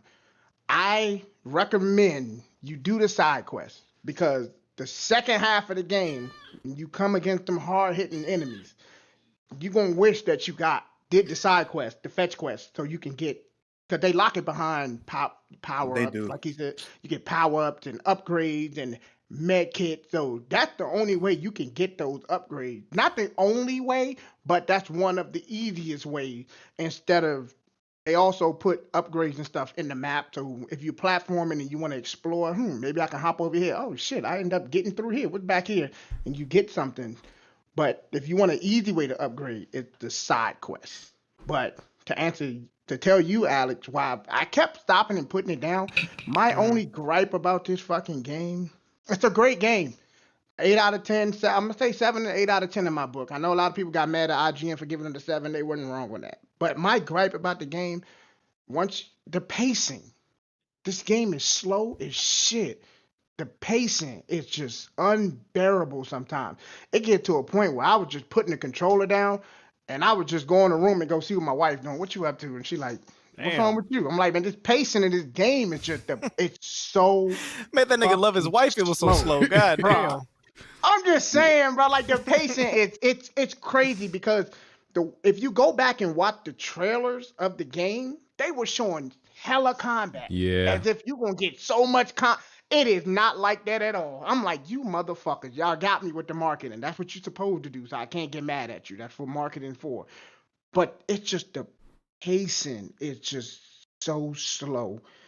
But what kept me going was I know that I'm gonna eventually run into some combat because the combat was great. The more mechanic you get, I'm not gonna spoil it. I'm not gonna say what you get, so I'm gonna just let y'all play it so y'all can see. But the more stuff you get is really, really good. And I actually enjoyed the boss fight. I think the boss fight that they gave us was really good, and the story. I followed the story. It was bare bones, but it was something that you can follow. The story was great too. I was like, damn, all right, this is really, really cool story. It's just that goddamn pacing. And now I'm not the bang bang shoot 'em up, nigga die slow type of game that want everything to be all fast. But damn, pick this shit up. Get this motherfucker an energy drink or something. Yeah, I won't disagree with that. I also completed the game. In regards to like the very beginning of the game, it is slow as shit. I'm not gonna lie. I didn't like have an issue with it, but a couple of people in the Discord said that, it was kind of slow for them. And I agree with them. In regards to the upgrades, you will need them. Once you get to the last chapter, there's like a part where you get thrown in a gauntlet where you don't get time to like heal up or anything. You just gotta fight. If you don't have those upgrades, you're gonna get fucked up. Yep, and that's why I told BG and I know the fetch quest shit is the little, but if you're gonna play this game, if you're gonna play this game, do them fetch quests to get them upgrades because you're gonna need that shit at the end of the game. I'm telling you, you are not lying about that. You definitely gonna need it, or you're gonna be getting your cheeks dominated. Woo, unless you want that. Just saying, dominated. It's gonna get it double down. Double down. It gets chaotic. I'm not gonna spoil it again. You're right. It gets chaotic at the end of the game, and so that's you don't have no 2.5. upgrade. Y'all think this is better than that Prince of Persia game? That was 2.5, right? No, it's not better than Prince of Persia. Nah, it's not the same. Nah, it's not the same. It's pretty different. Yeah. Yeah, because when it goes into like cutscene mode, it kind of goes into like somewhat if a 3D plane. Like it's very like cinematic in the way that it's presented, and I do appreciate that aspect of the game. The presentation is A1, especially the lighting. The lighting in the game is beautiful to me, so I do like that. Gorgeous, absolutely gorgeous. But yeah, in terms of like 2.5, it's like literally you'll see flight of steps, and then you'll be able to go up or down those steps, and then it goes back to 2D where you're side scrolling again. Kind of like some Fizz Cool. shit. So, I forgot to mention this to y'all. I'm sorry, fellas. I lied about this as well. Another gripe I have about this game: there's no fucking chapter select. So if you miss one of these collectibles, your ass got to play this game all over again. And you trust me, you will miss a collectible. You will miss one, at least one. So after you beat your first playthrough, just go follow a guide or something, because it's no chapter select. I'm like, come on now, like for real, we really have to sit through all of this. There's no voice acting, so you have to read everything. And I'm like, I'm not sitting through all this again after I just done beat it the first time. So no chapter selected. Yeah, I don't see myself playing this game again for a minute just because I have other games that I need to play. But just for the combat sake, I'm definitely gonna go back to it probably sometime maybe next year. But I know some people, especially on Xbox, have been saying they've been dealing with like different bugs. They gotta patch that soon for certain, because I've seen some of them where like certain screens won't load properly, or the level is like black as shit and you can't move anywhere. So yeah, they have some work to do in terms of getting those bugs ironed out. The input on button control. Sometimes I'm not going. Oh shit! I want to say it, but I don't want to spoil it. But it's a mechanic in the game. Sometimes when you do it, it happens, and it doesn't happen. I'm like, god damn! Like the button. Is it consistent? Is it a timing thing, or is it? It's weird because you could do it once, but you can't do it twice. But you get shot twice. It's weird. You see what I'm saying? Exactly. And I'm like, so what is up with that? And somebody brought that up to one of the developers in their Discord, and he said that they're going to patch that. That's not supposed to happen like that. The game does have a lot of bugs. Yeah, he said it's not supposed to happen. Had to fight through that shit? Had to fight through that shit, bro. Oh my god, Malcolm X that motherfucker. Nigga fought through a bug. That's a damn shame. Okay. All right. Well, yeah. I'm pretty sure it's something I'm gonna beat. It's enjoyable enough. All right. Next game, Mouse PI for Hire. Let's go. Cuphead as a first person shooter. That's the best way to describe it with the art style. The 1930s. I don't know. Is that the it's like 1930? Yeah. And you play. It's pretty much plays like similar to Doom. With the Cuphead art style. So real quick. So here's my experience. So by the way, I bought this. Because I'm looking out for my guy Jack. I did get this game on PlayStation also, right? I bought it on PC, but because I was gonna play it on PC, and Jack can play it on PS5. I refunded it on PC. Damn. And I actually, it's so funny. I actually got a free code for it for PC. I actually, sold it to I just sold it to somebody real quick. And I got it on PS5 because here's the thing, right? I haven't played a first-person shooter with a controller in a very, very long time. And because once you play first-person shooters on mouse and keyboard, at least for me, it's impossible to go back. It feels very. I feel like a caveman using a controller on a first-person shooter. I can't do it anymore. So the game doesn't have ultra-wide support. Yes, I know. BG complaining about ultra-wide support. You PC loser. Yeah. Thanks. Listen, it doesn't have ultra-wide support, and the reason it doesn't have ultra-wide support, according to developers, is because when it's hand-drawn graphics, and it doesn't naturally, I guess, go just transition to that aspect ratio properly. So they got to figure it out how they're actually gonna make it work. So that's why I refunded the game. Now listen, I do have a 16:9 monitor. It's my second monitor, but I have it in portrait mode. I have it vertical because that's how I use it for multitasking. And then my ultra wide is obviously landscape.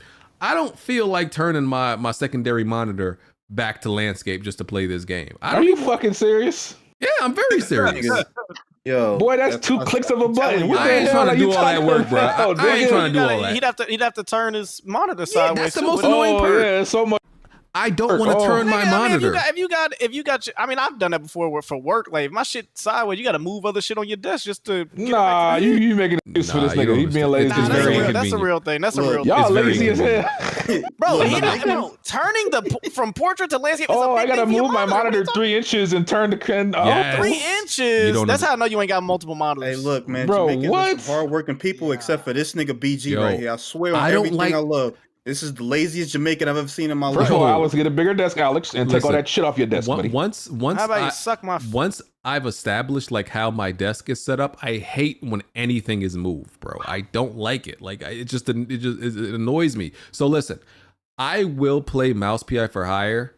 I'll turn my monitor if in the next few months they don't add ultra wide support. Like if you gonna wait months to play this? Yes, because listen, I have other games I'm playing right now, so there's no reason to turn my monitor. I can wait.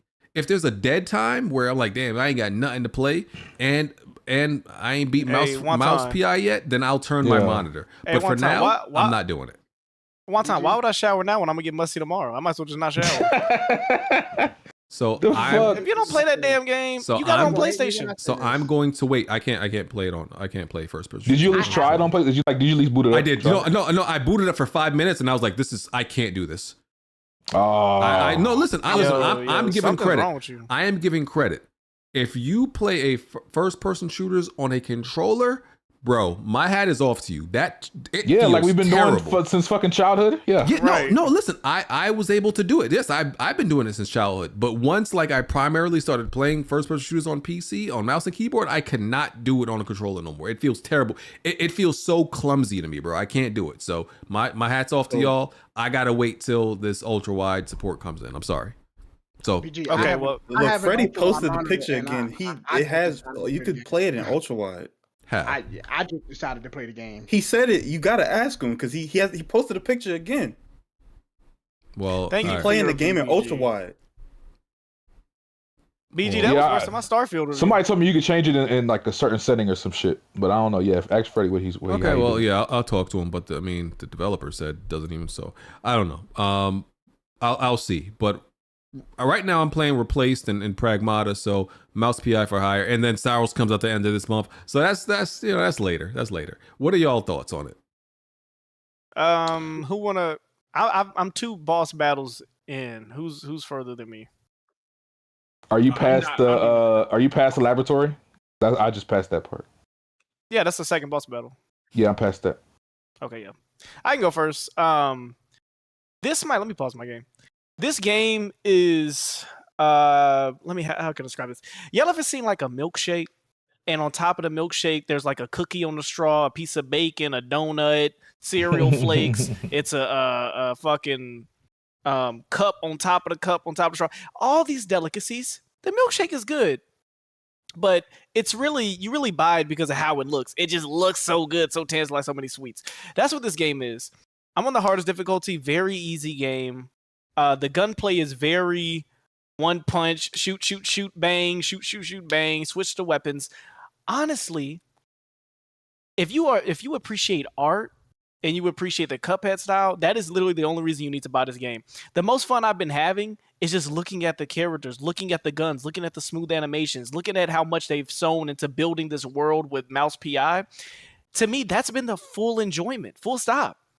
It's not hard. It literally feels like I'm walking through a gallery of cool art style. You know what I mean? Which I don't want to discredit that. Like the animations, even reloading guns, how you walk. I've even turned up there's 2 settings in the game for texture and something about, I forgot the other word, but it's basically to make it look foggy or whatever, look more hazy. The sound audio, you can make it sound like a brown vinyl or a gramophone. Like they've done things to make it even to go with the theme of the game. But that's pretty much, and like I said, I'm only 2 boss battles in. But to me, this is the game. The game is appreciating the art style. Yeah, I mean, it's not. I didn't really expect. I thought it was gonna be a little bit more challenging. I was looking for like a Wolfenstein type running in, doom doom doom doom, have to be quick handed with it, but it doesn't really call for all of that. But yeah, first impression so far, I'm giving it a 6.5 out of 10, simply because the art style, I love it. But other than that, this is yeah, there's nothing really special gameplay wise going on with this game. What you think about the voice acting? I think Troy Baker did. I love it. And that's what I'm saying. Everything that's packaged it, like I said, it's like the milkshake with the donut on the straw. It's packaged very well.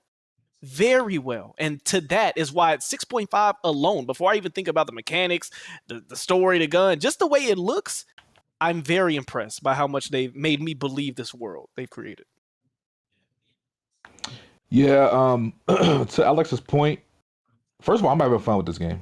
Red Pig played it. He said he wasn't feeling it, but I don't think he really gave it. He only played it for like 5 minutes and cut it off.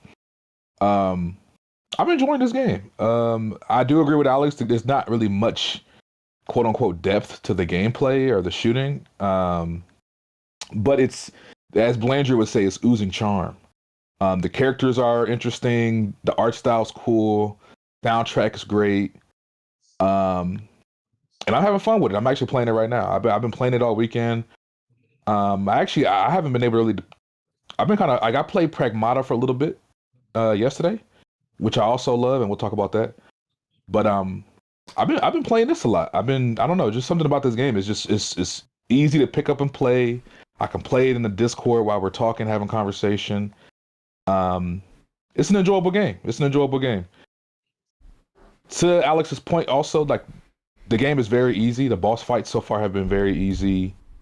But it's like I wouldn't really take off points for that. I don't feel like this is a game where you should be picking it up and expecting, like, you know, some really, really like in-depth boss fights, and, you know, could it be more challenging, for the sake of a challenge? Yes, absolutely. But basically what I'm trying to say is this game is fun.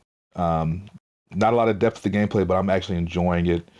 The story so far, the game does have a story. You know, you're a detective trying to solve a case.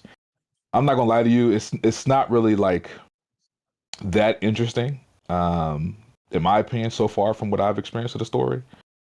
But I'm just really just having fun going through the levels. This game has really cool level design. You get to explore different areas.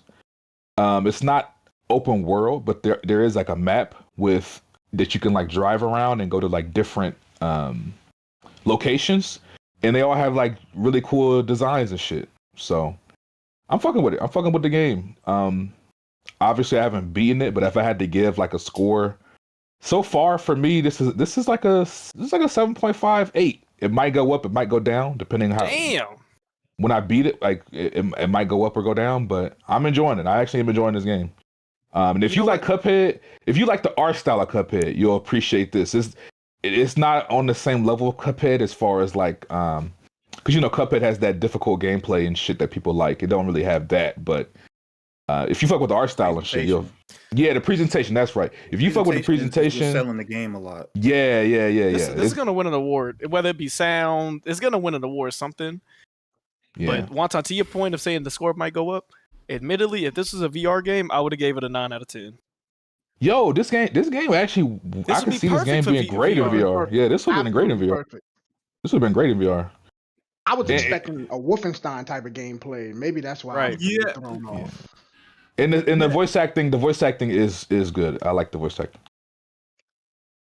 Okay. No, I think oh, go ahead. I'm not as far as either of you guys because of all the games that came out. I kind of like played a few hours of watch and then determine what I'm going to stick with, but I'm definitely going to continue Mouse PI. Yeah, I did anticipate this to be the gameplay to be more like a Wolfenstein Doom or whatever for some reason.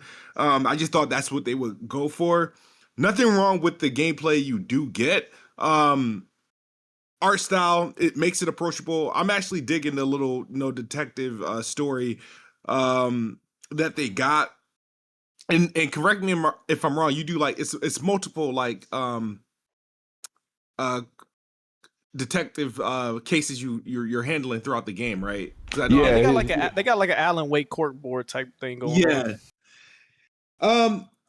I guess it's like these when I was playing it earlier today, there's like these like they're missable because they're not obvious, like these little call back to like the Animaniacs and shit where you like you could like drop a freaking like anchor or something like that, and the way it hits the enemies and whatnot below when you shoot the crane or something like that. It has all the quirks for this type of art style. Now, honestly, what makes me prefer Cuphead, not the difficulty, because I don't think the game needs to be hard, but I did like Cuphead had color.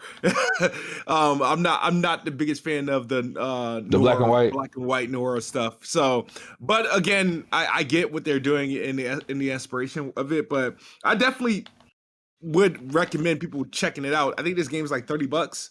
It's not super expensive at all. It is a play anywhere title for those wondering and whatnot. It's not on Game Pass, but it is $30. So pick it up.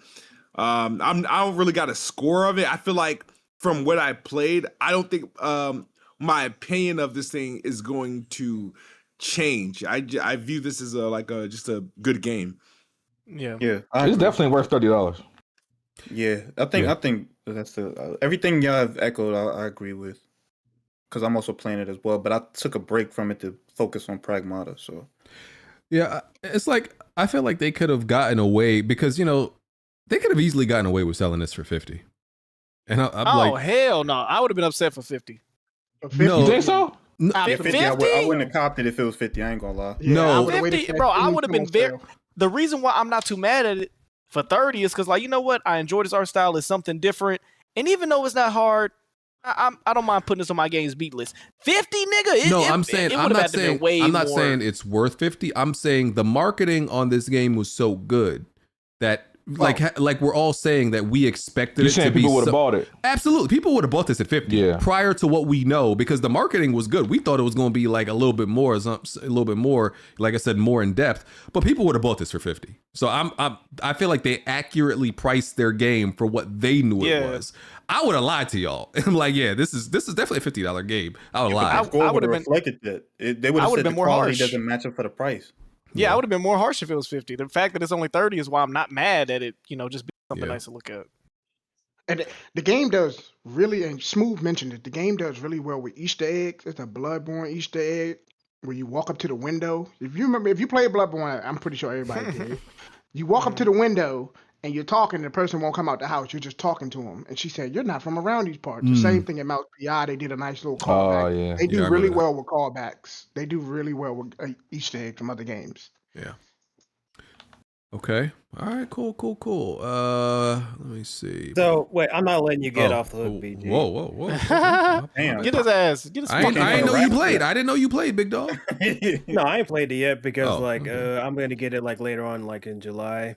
But, Switch 2. Whoa! You wait until July to get this game for what? Get him. Get him. I'm playing Pragmata and like other things right now. Oh, so. nah. Hold on. I have never heard a nigga say, you know what? I got about 3 months of gaming in me right now. Like, what? That's crazy, Jazzy.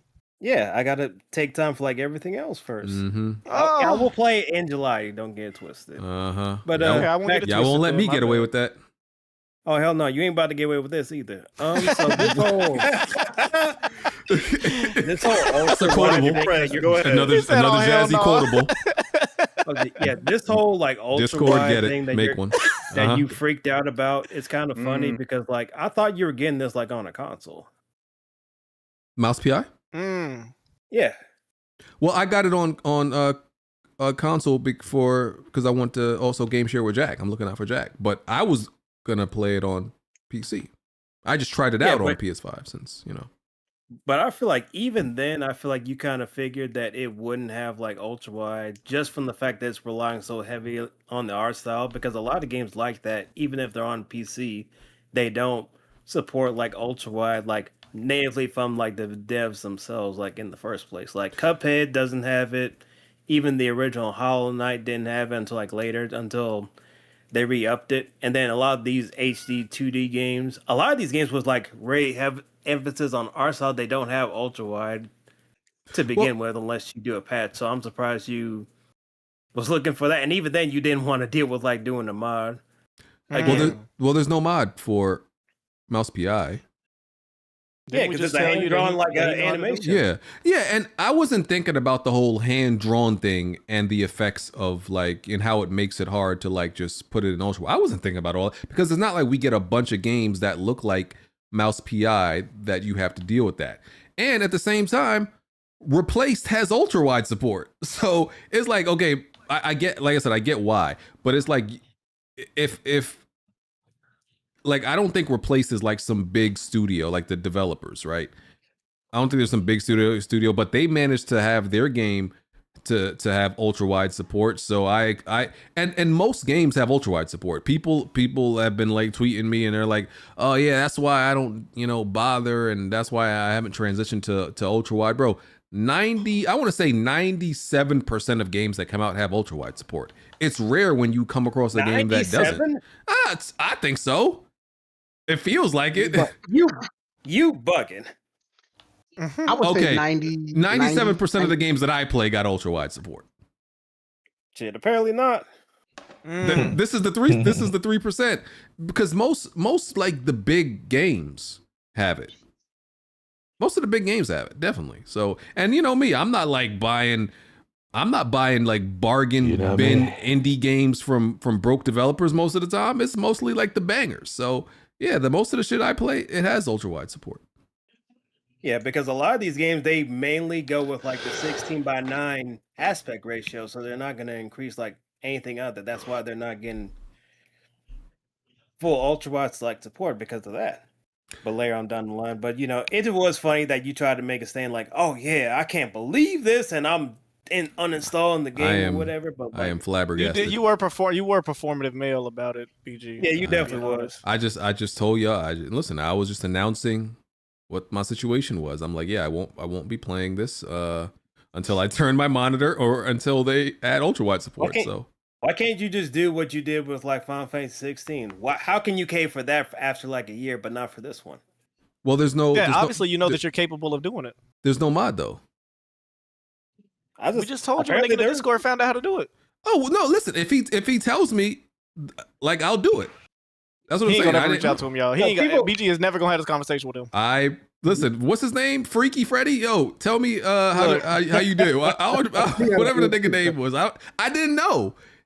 I've been playing Mouse PI with my ultra wide. I just been thugging it out. So teach me how to do it, please. I just been thugging it out. I was like, fuck it. Because I really wanted to play the game. Yeah, because you actually want to play the game. That's what we saying with BG. He don't really want to play this shit. I mean, I do, but I want to play the ultra wide. But listen, I'm sure I'm gonna end up beating this game one way or another. So, but right now, I ain't gonna lie to you though. My wife walked in here and she saw me playing and she was like, "Why the fuck the game look like that?" I was like, "It don't have no ultra wide support." Yo, your wife don't know your name. Your wife said, "What's wrong with you?" When you walked in there and looked at her like normally your games don't look like that. I was like, "It's no ultra wide support." She said, "You gonna play it like that?" I was like, "Yeah." She said, "Yeah, all power to you." Hey, speaking of games, BG, that's just random. Speaking of this game will be beat eventually. Why did nobody tell me that Tamashika is a 10-minute playthrough and the levels change every day? I'm adding that shit to my games beat list. I didn't know that's how that game played. Who? Nigga, I looked it up. I said, how long is it? Remember I said I came here last week. I said there's a new Ghost Runner type pixel LSD type game, Tamashika. It's pretty cool. I'm gonna get into it. I'm casually, I'm like, okay, how long did it take to beat this game? It says 10-minute level run, resets daily to a new level. Bitch, I'm putting that on my game beat list. I know that I don't know if that counts, good brother. Nah, I'm counting that. What?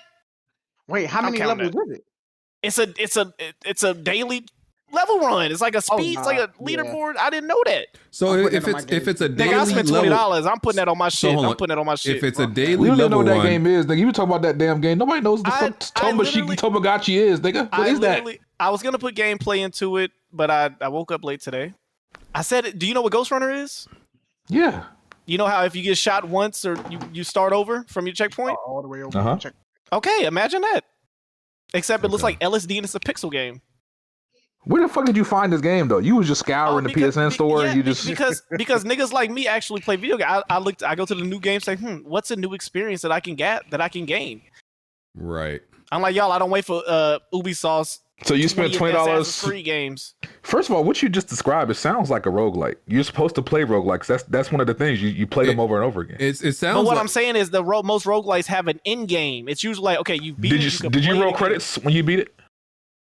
No. You ain't beat it, nigga. Until you roll credits, you ain't beat it. Bro, I literally Googled. Googled, can you beat this? But how do you know if when you beat it, if it keeps giving you different levels every day? Exactly. That's what I'm saying. It's an ongoing game. You're okay. Ongoing game. Bro. Everything that you're asking, I Googled last night. Bro, you're stuck in a genjutsu. You're never getting out. You're never beating that game. So y'all see how I was starting to sweat when I realized, nigga, what did I buy? Itachi got you, bro. It's infinite. You're not getting out. What did I buy? Yeah, it's not over. Nah, I'm putting this on my game B list. Fuck that, nigga. You were dumpster diving, bro. You were dumpster diving in the PSN store and came across that. That's crazy. It's cool. It's a cool, unique game, but They might got like 600 levels. You don't even know about that. You keep playing, bro. It said 10-minute runs, resets daily. Bitch, I literally gasped. I said, oh, I didn't know. All right, that shit up. You can put that on. I think that should go on the game beat. Like, I think I'm gonna play like that. I'm gonna have to do some research, but this mouse PI might be an easy platinum. I'm gonna do my research. I think it is. I think it's just like killing and collectibles. You know. Did y'all find that one collectible in the bar? Yeah. Okay. I don't know what you're talking about, but I did. You're going back to your old bad habits one time. Old bad habits. Well, no, not necessarily, because this at least is a real game, not like a fucking, point and click. My name is Mayo. Yeah. So what's next? Pragmata. Yeah. And actually, we're all pronouncing that incorrectly. It's Pragmata. Yeah, I mean, based on how he said it in the game. But I think they're pronouncing it incorrectly. It's a Latin word, so it's actually Pragmata. But So. I feel like I just said the same thing.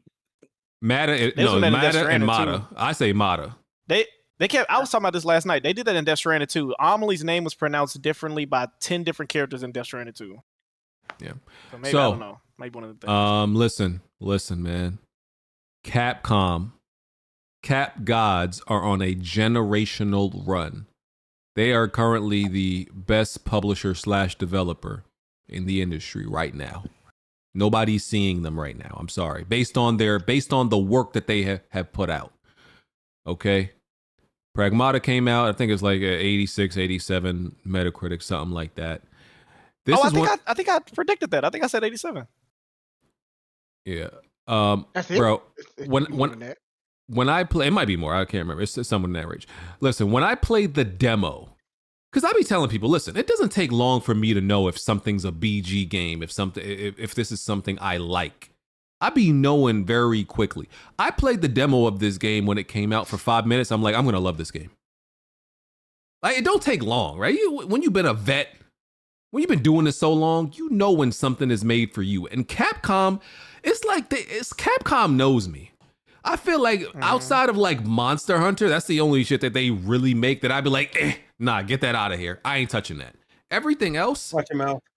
Everything else, bro. They just got a way, man. They just got a way with the way they make games, and I feel like it's like for me, bro. So, Pragmata, I want to say it's a unique gameplay. It's unique from a gameplay experience because I can't necessarily think of another game where essentially the loop is you need to kill these robots or androids, whatever they are. But in order to do that, you have to hack them first. So it's a third-person shooter, but you can't just do damage by regular doing damage. That's why the girl, Diana, who's also pretty much, I guess, a cyborg or an android. Android type shit. An android. She's a unique model that can hack the rest of these rogue AI bots. And she can see code. Yeah, and it's pretty much just it makes it a puzzle third-person shooter dynamic hybrid because you're taking on these enemies, but you still got to keep moving. You got to dodge. You got to do a lot of multitasking while doing these, while performing the hack. While still accounting for everything that's happening. Multiple enemies coming at you, and there's like a good amount of depth in this game because while you're doing the hack, like there's hacking nodes where you can implement freeze. You can implement. I think there's confuse. I didn't unlock that yet. Decode, and all of these things have different effects. Where like confuse can make an enemy attack one of the other enemies. Decode is like a damage amplifier. There's multi hack where if you hack one, it's gonna hack multiple of the enemies that are there. Also, you got your typical upgrades. Your hacking damage upgrade, your suit HP upgrade, weapon damage upgrade, and of course there's different weapons that pretty much equate to a pistol, shotgun, sniper rifle. They're just like sci-fi Stasis gun. Yes, yeah. Your AOE gun to like just knock the enemies down, that type of thing. They just have like sci-fi versions of them. So the gameplay loop it's satisfying from a visual standpoint, from a sound design standpoint, from gameplay, from every way, right? Because all of that needs to come together for it to be an enjoyable experience. The game looks absolutely beautiful. Like it's just so crispy. It's just so visually like crispy and clean. And for the prosexuals out there, Digital Foundry did put out they reviewed it, and they said the PS5 Pro version of this, peak. Absolutely amazing. PS5 Pro. Which mode? Quality, or because they said that there's a performance mode, but it don't tell you. It says high frame rate mode, but it doesn't tell us what the frames we're getting on that mode. I'm not sure. It's up to 120. I don't know if it ever reaches, and it's at like 800p or some shit like that. Yeah. So what? So what's the regular mode then? So there's a mode that I think it's the resolution mode. That'll make the game run about 40 frames per second, right? It'll drop down to around 40, try to get back up to 60, but the performance mode pretty much locked at 60. 800p is crazy. I did not know that. It's 800? Is it? That's what Smooth just said. Yeah. 800p? For which mode? For the high frame rate mode. Okay. Well, if it is that for PS5 or just PS5 Pro? For PS5 Pro. Well, they do some really good techniques because the image doesn't even look that soft. Really. Yeah, because they're using a Pisser too. Yeah. Pisser. That's what y'all call. They've been calling AI it upscaling. And yeah, so it's just a very clean, nice aesthetic game. And bro, like as far as the story goes, it's like they kind of slowly. It's one of those games where, like, listen, the story is not the most important part. They are slowly establishing one. It is kind of like some people are calling this dad space, and that's I think that's kind of accurate. Yeah, that's accurate. Yeah, it's pretty accurate because pretty much all I know right now, and I'm like 3 hours into the game, is like it's the typical rogue AI goes rogue story, and you're an engineer. And that's what, and then you run into Diana and everything like that. So you don't know exactly what happened yet. At least I don't. But in my time, they've been focusing on like that dad relationship. And I know people are tired of dad games or whatever, but Diana is an android who's not familiar with human customs. So the whole experience is her kind of like learning that. So she kind of like has that ignorance of a child. Learning. Yeah. Exactly. She's got like that childlike ignorance on top of the fact that she's an android. So it's like double ignorance. Like she asks the questions that a real like child would ask because they're curious, but she even, she's not familiar with a basketball. She's not familiar with like the water that's on Earth. So she's like learning all these things, and you can collect stuff and give it to her. So it's cool. I like the dialogue between her and Hugh. I don't know. I hate that nigga name for some reason. Like, I feel like it's not Hugh, it's Hugh. Hugh. I hate that name. Like, I hate anybody named Hugh. Nigga said Hugh, bro. You been saying Hugh Jackman your whole life. Hugh Jackman.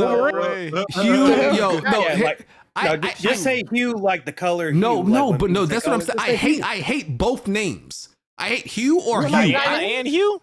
No, Diana is Diana is it's an okay name for her. Like, I feel like it fits based on her her code name, right? Her protocol name or whatever it was. But I'm saying I hate the name Hugh. Like, that's somebody that got bullied in high school. Hugh? Who you know? You know a Hugh? Never. Yeah. Who named listen, if you name your child Hugh, then not in real life. You don't love your child if you name them Hugh. Anyway.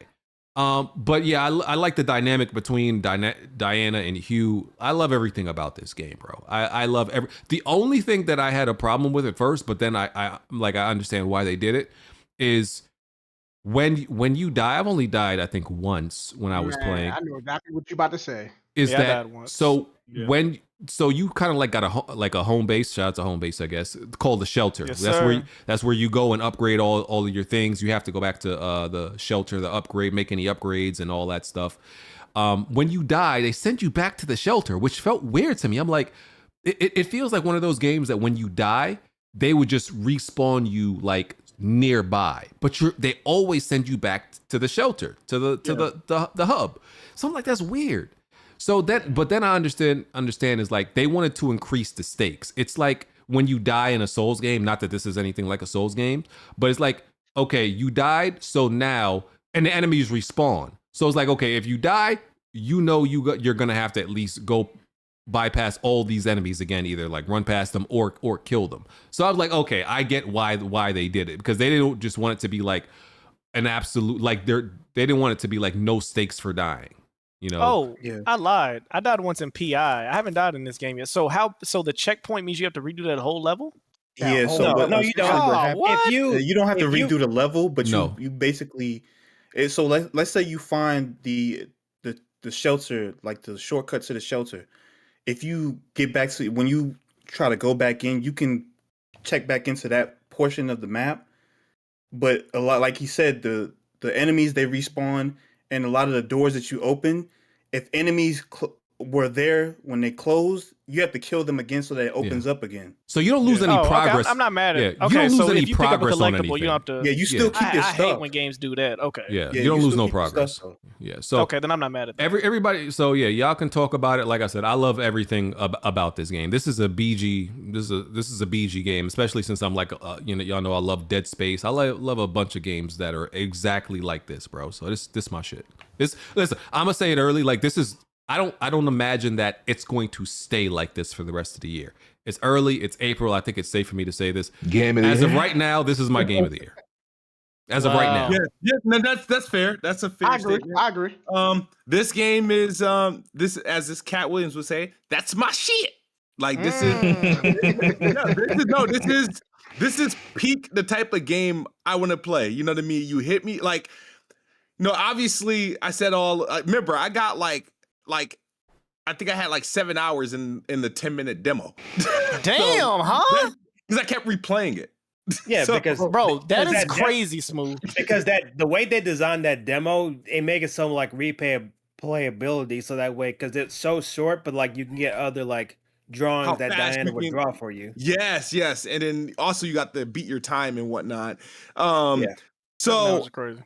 It's the game, like, even I like the whole father sim aspect, and I think it's done better than some of these other games people jack off. But how? Put a name on it. Put a name on it. Say it. I know what you're saying. Say it. Let him talk about the game first.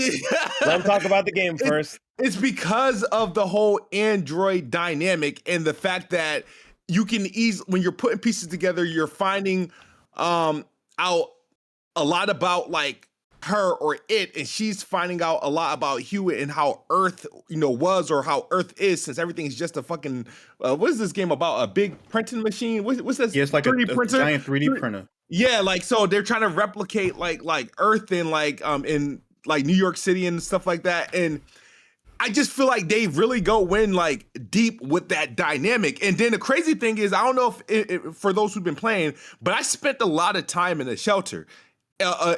Being like in the shelter, spending time with Diana, like playing with her, talking to her. We played hide and seek. Bro, you have real kids, Smooth. You don't have to do that. What the hell? It opens up. No, but that's how like Why can't you be more like Diana? Be his kid. Diana wouldn't like what the no, but it really goes like deep and in creating that dynamic. And even though you have to kind of like, because those dialogues are like kind of side, those aren't forced. You know what I mean? I just kept doing it and to see what happens, and you usually get something a perk or unlockable after you finish whatever dialogue with her every time you're in a shelter. But even like the gameplay mechanics, I love the whole mini like hacking system that they do in the middle of the gameplay, because it turns this from a third person shooter. It breaks the mode of what we typically get from like a third person shooter or action game by adding that element. Some people may love or hate that element, but I feel like that element makes this game like super unique and it works. And that's the replay hook about it. I'm happy that like in the demo, we didn't get a whole lot. We got like, I think like maybe 2 types of robots and then like one of those like tanks that you fight. Obviously there's a lot of variety that do a lot of different things. There's a lot of unlockables, a lot of perks that you get that are even more impressive than what we've gotten in a demo. And yeah, I'm with BG. Like obviously, I'm not saying this is like better than Resident Evil, but like I'm not a natural Resident Evil fan. I did love Requiem, but from Capcom, this is right now my early game of the year for sure. I like great review, Smooth. They give you like the enemy. At first, in the beginning, I was like, these enemies are Lord easy, and then when they start throwing different enemies at you, I was like, oh shit! All right, that's a cool design. That's nice. That's excellent. Like, and remember, you also got to watch out for those environmental things. That's like, I missed it a couple times. You know how there's this you hack this little thing that brings down like a damn ceiling full of flame. Yeah, because I was like, bro, like that is clutch.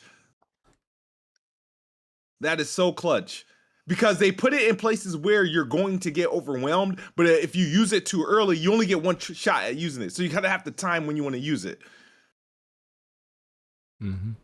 I will say I haven't put too much time in the game just yet because I've been playing Mouse PI. But I did play Pragmata yesterday. Very, very fun game. I love that gameplay loop and that hacking mechanic. It's funny because we were actually in the Discord with Tick last night and he was trying out the demo. He was hating on it the whole fucking time. But no, I actually enjoy it a lot. I can't wait to play it some more once I beat. You don't like it? Tick didn't like it. No, Tick was shitting on it. But I'm not but shocked I had by fun that. with it. Yeah, I had fun with it. The hacking mechanic in Pragmata, whatever people say.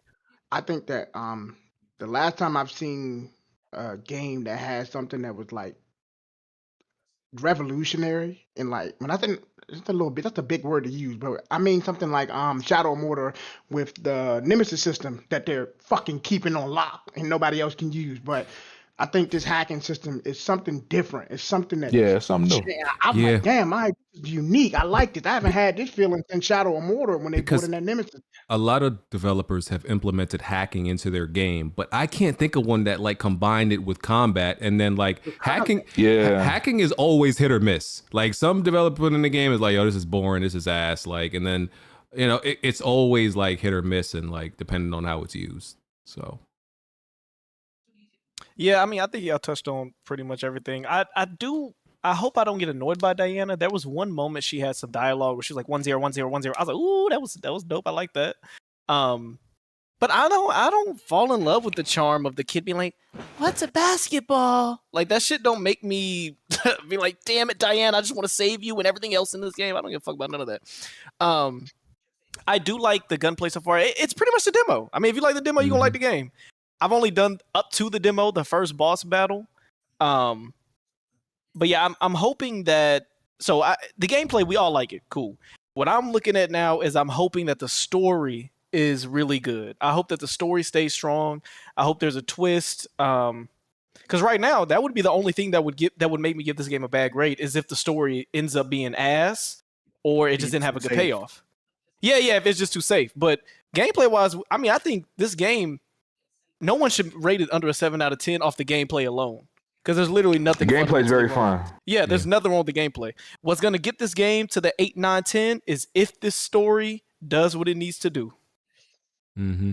What does it need to do? What does it need to do, Alex? It needs. What the hell? I don't know if you're flirting. But hey yo, Smooth. Unhand your nipples, nigga, when you ask me that. I think it needs to give me a story that I give a fuck about. I'll give an example. People hated Death Stranding's gameplay loop. I liked it. But the story is what made me give a fuck about Death Stranding. So if this game is gonna stay with me for a long time outside of the comparisons to Shadow of Mordor and the Nemesis system, the story is really what's gonna make this game be in the game of the year conversation for me, to be honest. BG, somebody asked, should this game be played on controller or mouse and keyboard? Controller. So I think controller, and the reason I haven't tried it on mouse and keyboard, obviously, but I would imagine that you're actually at a disadvantage playing this on mouse and keyboard because you have to hack. Because of the hacking. That's what I don't even know how you would do that. Yeah, Tick did complain about that. Night, he was saying that he had to drag his mouse all the way off the mouse pad in order to get all the hacking nodules. So yeah, because I think that would be very awkward. Because you're using WASD to move, and then you're using the mouse. You got to use the mouse to aim. So what are you supposed to use to hack? That's what I can't even like. He said he had to use the side buttons on the mouse, and he had to drag it all the way off. Oh his yeah, mouse that sounds terrible. That sounds like a headache. Yeah. Hell no. Now Tick could be exaggerating. Nah, he could be exaggerating, but like Quinn said that he has no issue with it being on mouse and keyboard. He actually said it's more efficient that way. But I think with controller you could do just fine with it. Yeah. Yeah. I remember at first with mouse and keyboard, the court finds you guilty. 10 lashes for your mouse and keyboard. I ain't gonna lie, I did at first. I was worried that it would be distracting when you first start playing. You're like, all right, hold on, I gotta look at this. Also, walk around, move, make sure I don't get hit in the meantime. But the robots move so fucking slow, you really don't feel pressure to get the shit done fast. Even in a boss battle, I was casually just like do, just doing the keypad. So maybe it'll get harder. But how far are you in? I just passed the first boss battle. Oh, okay. They'll pick up with how fast. It will. And there's it'll pick up how many of them that you actually fight at a time too. Yeah, and there's after you beat the game, there's a harder mode, and there's not New Game Plus for it. Oh, so you gotta play the harder mode raw. Just whoa, my favorite. That was smooth. Nah, just why you laughing like that? It's the way he said it. He already hard. That's why he laughing. All right. So beat the game, play the harder mode. I got another take on this thing though. Playing the full game do make me respect the demo because the demo was more like a vertical slice and it didn't spoil what you got in the game. So like. They took the demo like pretty much was a true vertical slice. The sequence and everything wasn't even like lined up, and I was like, oh, okay, this is how this thing actually happened. So shout out to Capcom for that. Yeah, you know what? That's so funny because when I got to that boss, I said, hey, I don't remember the intro scene where he's like, Diana, come help. I was like, where's that? I feel like I missed that. Yeah. Because I feel like they made it to where kind of like some of those PS1 like demos that you got in the demo disc. Like Legend of Gaia did this. Like the game was very self-aware of the fact that you're playing a demo. So certain sections, and even Diana even says it outright in one of the dialogues in the demo. But here it feels a lot more fleshed out. Like, well, Hugh, I don't know if you can actually do that because this is the demo. That's essentially she said that? That's dope. Yeah. Yeah, somebody found like a clip of her actually saying it. Yeah. So I like very good game, and I do like the fact that because while you're doing the hacking, you have to like move around and stuff to try to get enemies off you like once before, and so the hacking part of this game actually makes it a lot more complex than just being a stereotypical like over the shoulder like shooter without it. So it's pretty fun. And I think we should definitely people have been showing their appreciation for this, especially in a time where everybody's always complaining, when are we getting something like original and we want more new IPs. This is going to be a franchise for Capcom. This is going to be one of their continued franchises in games. And especially too, because I know a lot of people have been asking for like different action games, and it's always to like the other extremes of like, hey, you gotta be a Souls game, or you have to be like essentially like a hack and slash Devil May Cry type of game or whatever. But this is pretty much what people should be looking at as far as like a new game, especially if you're one of those people that say, "Oh, Capcom, they only make Monster Hunter and Resident Evil." I should see you on this, on playing this game. Yeah, the best word to describe it, if you have like one word, is just refreshing. That's what Pragmata is essentially. Yeah. It's a refreshing gameplay the game for you. Question for the panel: do y'all feel like the tone is a little lighthearted?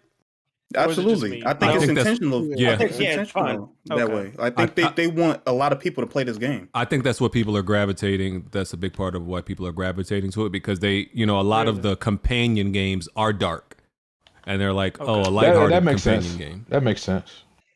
Yeah.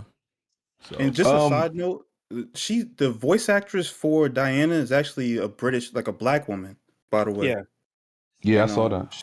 I've seen some of her filmography. She's done some decent work. Yeah. So She was Spider-Man and now Pragmata. They fucking fucking liars. But I will say this though, I was surprised because you wouldn't tell, because when this game first came out and we didn't know who the voice actress for Diana was, I thought it was like Cassandra Lee Morris. And if you know who she is, then you'll probably see she was Morgana in Persona 5. She was the cat in the You're incredible, Joker. Yeah. If you pair with her, she does kind of sound like that, but her here it's actually a lot really good.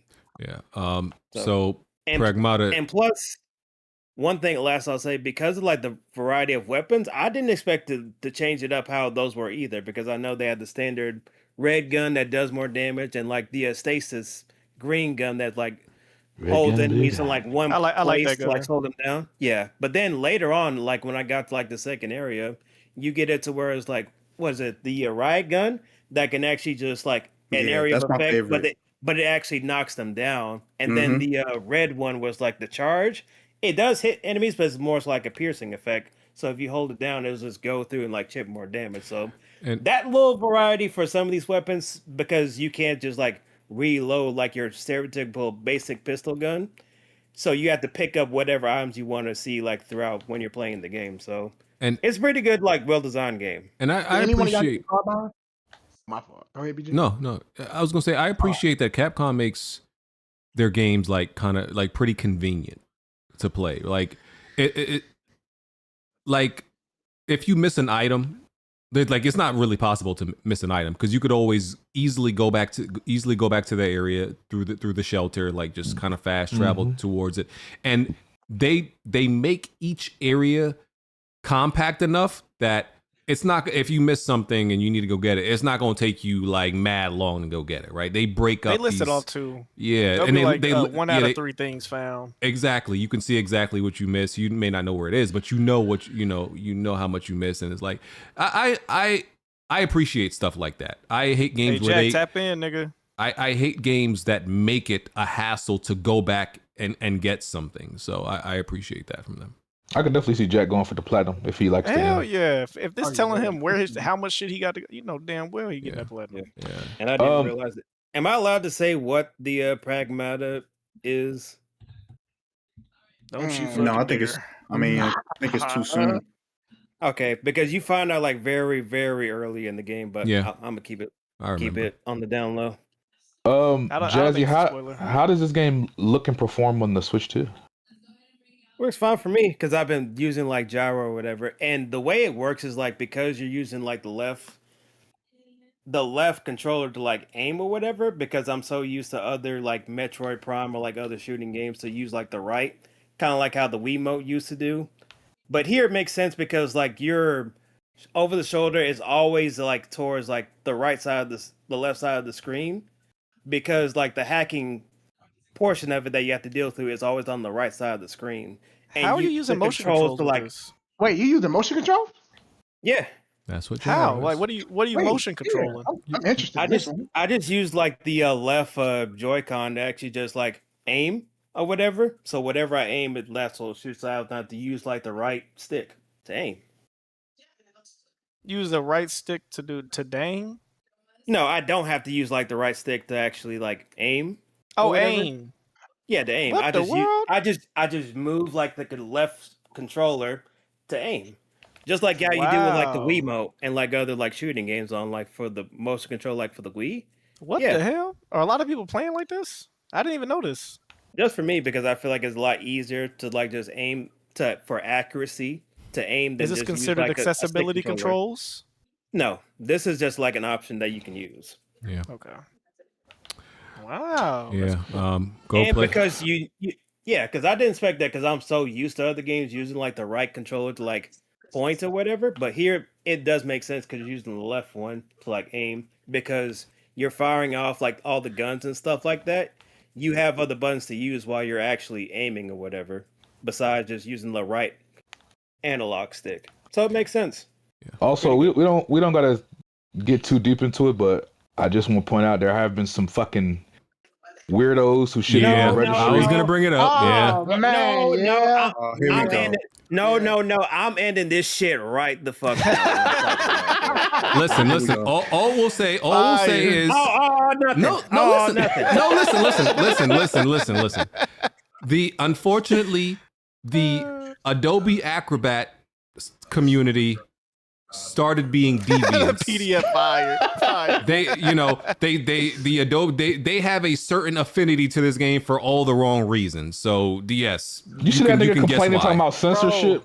Fucking Yeah. Dude weird said, ass. remember when we could see children's underwear? Ah, good times. Yeah, Hey, a grown man pod, move on. Weirdos. Wait, yeah. why are you upset about that, Jazzy? Burn them at the No, stake. it's only because I feel like it's silly because it literally happened because all this started because like the Twitch emote or whatever. You can go research it because I'm not about to talk about that much here, but it's just crazy. That Twitch like, how emo much shit was stupid too. that shit, like I didn't even know about this shit, but until like people are like breaking it down, but it's like it's a bunch of like terminal online shit that you would not even think of at all. Like from the past, You got to be a couple real years that online people have dweeb shown. to even. What was the Twitch emote? They changed the emote? No, it's nothing. It's but basically what other people done prior to that Twitch emote even existing. What is it? I'm saying for So people okay, that don't know what y'all talking about. What just is to the break it Twitch down, just to break it down. Oh god. They released an exclusive Twitch emote for the game. It was a picture. It's like a little chibi anime art style of Diana crying, like the stream of tears, like an emoji almost, right? And then some weirdo 4chan online ass nigga like, this is a reference to basically he's saying it's like a CP reference or some shit. Oh, really? And so a lot of people know that. That's They're telling on themselves. A lot of people were like, they were like, oh shit, this is bad for the game. Why would Capcom do this? It's like, nigga, y'all, like, to me it was all reaching. Yeah. And you had some niggas saying, I don't know, it's a little on the nose. I was like, bro, you would have to be a fucking online dweeb ass nigga to even link them two shits together. You would have to know the language of those type of people or be Yeah, one like, of what the them fuck? Like, to It'd have even to be know on it. some like Yeah. like if she was eating a slice of pizza, I could see a nigga saying, "Oh, Pizzagate." I could see him, but Yeah, that's basically it was like some reaching ass shit. Like, the Yeah, fuck? it's weird. okay. I thought we were talking about how the underwear got covered. No, up. that's part of it too. That's part of it. That's part of it. There was a nigga complaining. He called it sensitive. Like, what the fuck? Unfortunately, weirdos like that, Adobe Acrobat users are there is a small sect of them within gaming. Unfortunately, so And you know what's nasty? Yeah, the fucking Black D gamer. Yeah, They excuse it because it's like the one nigga was like, "She's an android, it's not a real child." It's like, bro, what the hell? that's Yeah, insane. when I feel that shit, bro. I work around kids. I don't play That's that shit. fucking crazy, bro. Yeah, bro. That's weird. So Bro, go man, buy pod. go buy Pragmata, bro. GMP. Go buy it. Go support this. It's fire. Banger. Okay.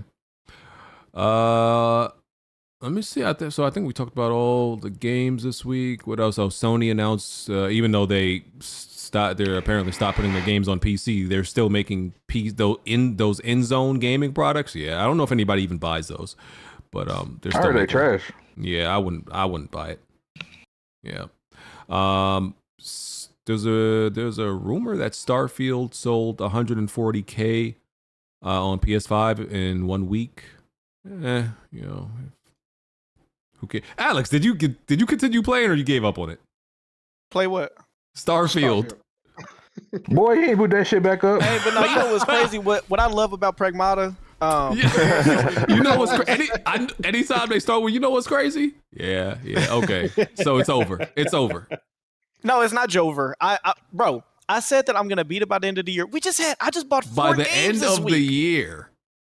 look. We had a really good weekend game, and you think I'm going to play fucking Starfield? I want to beat all these games, and then I'm gonna hit up Starfield, bro. All right, brother. All right, December 31st. I'm checking on you. Oh yeah, it'll be December 31st. Promise. All right, cool. This year? Yeah, Joe, this year, brother. Okay, hey, man. There's a rumor that we might be getting a Mafia 2 remake. Uh-oh. I saw that, but I'm down. I'm down, bruh. Listen, they remade just, one. They just I'm down. They just remastered it. What the fuck? Like, no, they why remastered not just one. remake it? No, remember they remade one and they dropped a remaster too. You remember that?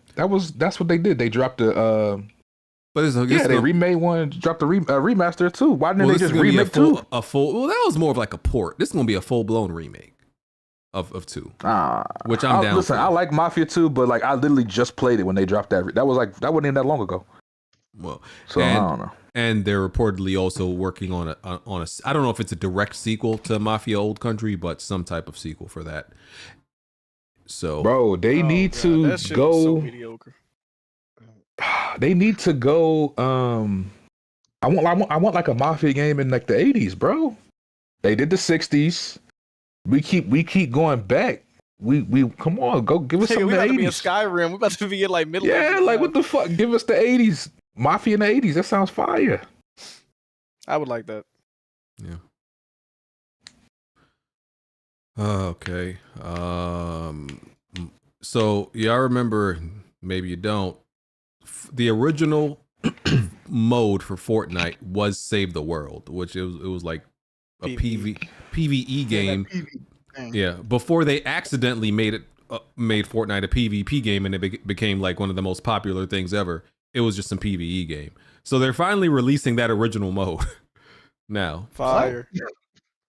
It's free and it's free to play, or it could have been out and nobody knew, but now it's. I think you had to pay for it, so it's free to play now. Yeah, they took it away a long. They stopped offering that. I could have sworn. They did. Why? They never gave a good reason as to why they took it away. Well, because at first to buy it, I think it was like $10. It was less than $20 to pay the PVE. The Battle Royale was just a free portion of it to get you to just to have you download it. I remember when that shit boot up, it would be left side as PvE, right side as Battle Royale. I don't know a single person that ever bought that. I remember that. Battle Royale made them rich, and they were like, "Yo, f this other mode." It's crazy to see that shit skyrocket the way it has too. That's like being there for it is crazy. Isn't all the trophies still dedicated to their base game? A lot of them are. A lot of the trophies are still dedicated to the base game. Fortnite is the best accident story in gaming, bro.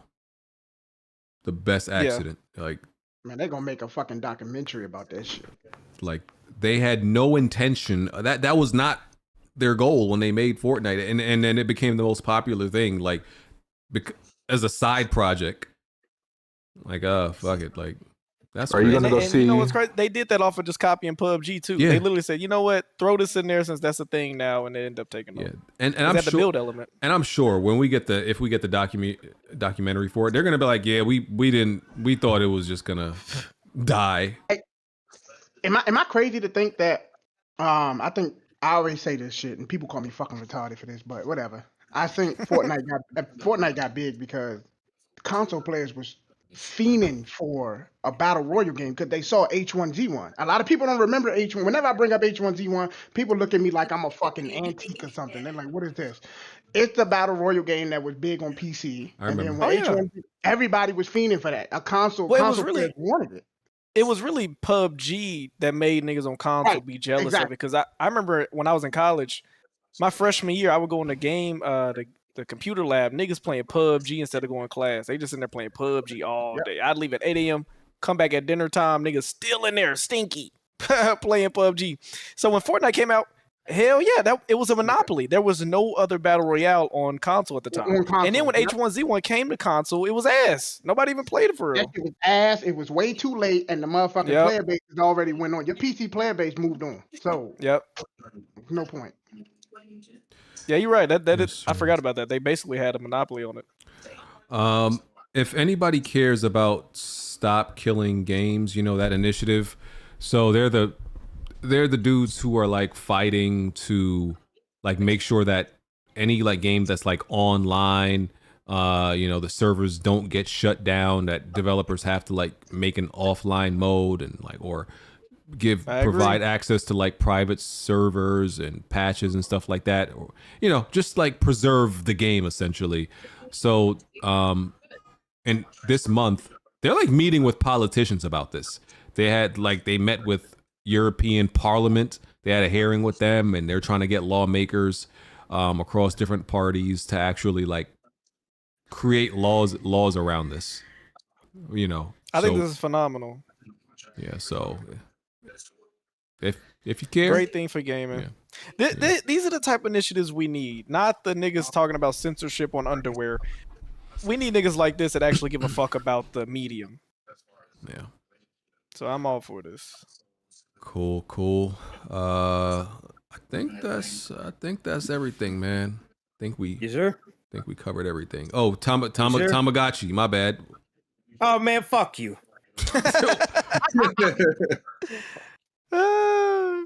You didn't want me to talk about Nintendo topics first. Well, you didn't until next week now. See, I knew you were gonna do this. Because wasn't in the title at all.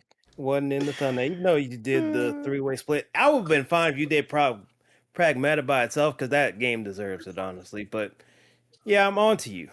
You know what's crazy, Jazzy? Because like 5 hours ago, you told him don't do it, and he was like, "What are you talking about?" You told him not to do this shit. You did it anyway. I didn't know this game came out. I didn't know this game came out until Jazzy said it. Oh my god. Oh yeah, I know it wasn't pulling up on PlayStation.com. It absolutely was not. PlayStation.com. yo, Jazzy thinks so lowly of me. The fact that he thinks I go to PlayStation.com. This is what Jazzy thinks of me. That's crazy. That's where PlayStationNews.com. PlayStation Lovers News. Yo, Jazzy nasty. Look how you talk about me. Oh my god. Yeah, that's and funny. just right when it's about to wrap up, my gameplay finally pops up. So I see how it is, brother. Tell us about Tamagotchi, and why does this nigga look like me? Oh damn, he kind of do. I ain't gonna lie. Nah, somebody made my. Wait, ain't this your gameplay? Of course. Did you not make this nigga? Yeah, he's based off of Garcia and Smith from Killer 7. Bro, that nigga, listen, you know how everybody was like, oh, this dude look like BG? Bro, that nigga look just like me, bro. Who put in my likeness in games? No, you are the default black male character in every art form. Bruh. BG and J Man got the most doppelganger. And Jack too, actually. Right. No, but all of Jack's doppelgangers are always like butch lesbians. That's the crazy. It'd be like Manny Fresh, Mace. Yeah. That's crazy. Manny Fresh and Mace. In Tomodachi Life, you can actually make the Miis actually look like other people, like other cartoon characters, other game characters, or people in real life. So that's why some characters you might see like on the timeline look a certain way. That's the only reason why it is. So Jazzy, is this game better? Is this game better than Pocopia? Not yet. I've only put 10 hours, about 15 hours in that, but I'm gonna get more in depth with it next week. Okay. You think it's worth a pickup right now? Yeah, because this is my gameplay right on the screen. And you can see right now, like the characters, you got like Mira from K-pop Demon Hunters. That's her talking right now. Is this game like The Sims? Yeah. Okay. Cool. Can you make babies? Yep. Whoa. The Miis can make babies. Yes. Interesting. Can you watch? Whoa. Yeah, that's essentially what you're seeing like right on screen, like to see like how the Miis like interact with each other. But that's the main thing. That's like They're making a baby right now? Not yet. That's what I'm probably setting up. Yo, this is some freaky ass gameplay. Not yet. No, because you so can you make slow it walking a dog. Essentially, yeah, that's the name of the game. But like other Miis like interact with each other because you can actually make Miis like personality more dynamic in comparison to like in Animal Crossing. Like the characters already like preset with personalities, but there's a more urgency in Animal Crossing because some of those villagers can like leave at a certain time if you stop playing the game after a while. But here it's like in here they're just like their own houses, like basically chilling for the most part, and they have their own actual hub this time around. Because in the 3DS they all stayed in like one apartment, and you have to watch events from there. But here, you can just watch whatever Mii you want to look at throughout like the actual island itself all the time while they're doing their own things. Essentially, baby making simulator on Nintendo. I never thought I'd see the day. Yeah, and if you've noticed, like if you've seen clips like on the timeline, a lot of the Miis they make them say is like either like curse words and like whatnot, but everything you make, because that's why there's no like share feature in comparison to like the first game. I mean, you can share it if you like upload or like all your like screenshots or whatever video clips directly from like the actual like if you plug in your Switch to a PC and just go from there, or if you have that actual capture card. But I know the majority of like people who play games don't have, and you can see because other people like recording it like on their phones. So if you see like, oh yeah, what about war crimes and stuff like that, like actual like curse words and stuff like that, and they can make any character what they want to look like too. So people are like trying to get around that as well. So it's a banger, but I'll talk about it more like next week because I haven't get that much time to it because I only got like 6 Miis in my whole island so far. But you can make up to like 70, essentially. Damn. I just beat Ace Attorney Trilogy, so I'll pick this up just to play it in the beginning of May. Ooh, see, that's another banger game right there. Or 3 games, actually. I fuck with There we Twin. He go. play games. He actually got them games. Ace There you Attorney go. Trilogy was good. I was so shocked. I was like, damn, this is actually really fucking good. I'm a Yeah, lawyer. Something I wanted to be. I'm telling you, man. Especially the way they dynamic too, because you know you're playing as Phoenix, right? But the way they set up like all the court cases leading up, especially to the last one, part 1, oof. Wait, can I spoil it? Does anybody? You don't know what I'm not? Wait, I was gonna play it tonight. I was gonna start my playthrough tonight. Don't do it. Don't do it. Don't do it. I ain't But gonna I do probably think of what you're trying to say though. I ain't gonna do it. All right. Oh yeah, objection. Fire. All right. So let me do these super chats. Hold on, BG. You're saying one topic. Oh man, clean Animal frame. Crossing. Oh my bad. Go ahead. Clean frame. Y'all can't tell me if it ain't the greatest dopamine rush when you beat a game, then 3 trophies and achievements pop up. Ooh, he talking about the that is difficulty. fire. Ding, That is ding, fire. Yeah. ding. Yeah. Especially when one of them is that platinum. Ooh. Yes, sir. S blanks in 95. Praise be Xenoverse 3 coming out next year. One of the best casual live service games. Xenoverse 2 getting retired next year. Yes, sir. Enjoy. Okay. S blanks in 95 also said, respectfully, can you get this Samson gameplay away from the screen? This shit is nasty. Wait, Yeah. Hold on. I like Samson. I thought it was good. I'm about to platinum. No, well, not platinum. I'm about to 100% the game on PC. I ain't had no problem with Samson. Now the combat and shit was ass. Don't get me wrong, but I ain't had no problem with Samson. I thought it was a good story, a good game. I'm not gonna spoil it because y'all might want to play it, but it's some freaky shit up in that goddamn game. Some freak shit. So it's a good game. Mike 1, just to shout out our queens. Diana is voiced by Grace Safe. I think I'm saying her last name right. A beautiful black woman from the pond. She killed it. Shout out to her. She did. Really good voice actor. All right. Burnrell, first year twin guy is cool. He added to the conversation when needed. Good first impression on the pod. BG, stop being lazy with the monitor. I can't make no promises, bro. Appreciate that, bro. Appreciate it. I mean, got a lot of. Oh, by the way, BG. I just want to let y'all viewers know. I do have a YouTube channel. I do Pokemon TCG. I play professionally. That's how I'm able to give review code for a lot of my indie games because I use my YouTube page. So if you want to go over there, we're on the road to 2,500 subs. Okay. Oh, I forgot they were going Metro 2039. That's crazy. Yeah, thank you for bringing that up. They did it was like a cinematic trailer with a little bit of gameplay at the end. I'm a Metro fan. I didn't like when they went open world. So I'm hoping that this is back to being more linear. And it's coming out this year. So that's good. That's going to be another game, added to my my beat list. It's turned out to be a good year for gaming, man. It's looking good. Do I have to play the other Metro game? Because I never played one, but it never peaked. Right? I wouldn't say you have to. I wouldn't say you have to. Not really. I'm gonna try it. I'm gonna try it. It'll give you some more context, but I don't think it's like absolutely needed. So, yeah, I look forward to playing a new Metroid game. All right. I don't know. Everybody went. They just like disappeared. But nah, we can hear you. No, I can hear you smooth. Yeah, no. I was oh, my bad. Hold on. I had to. Go ahead, Smooth. My bad. I think you were muted for some reason.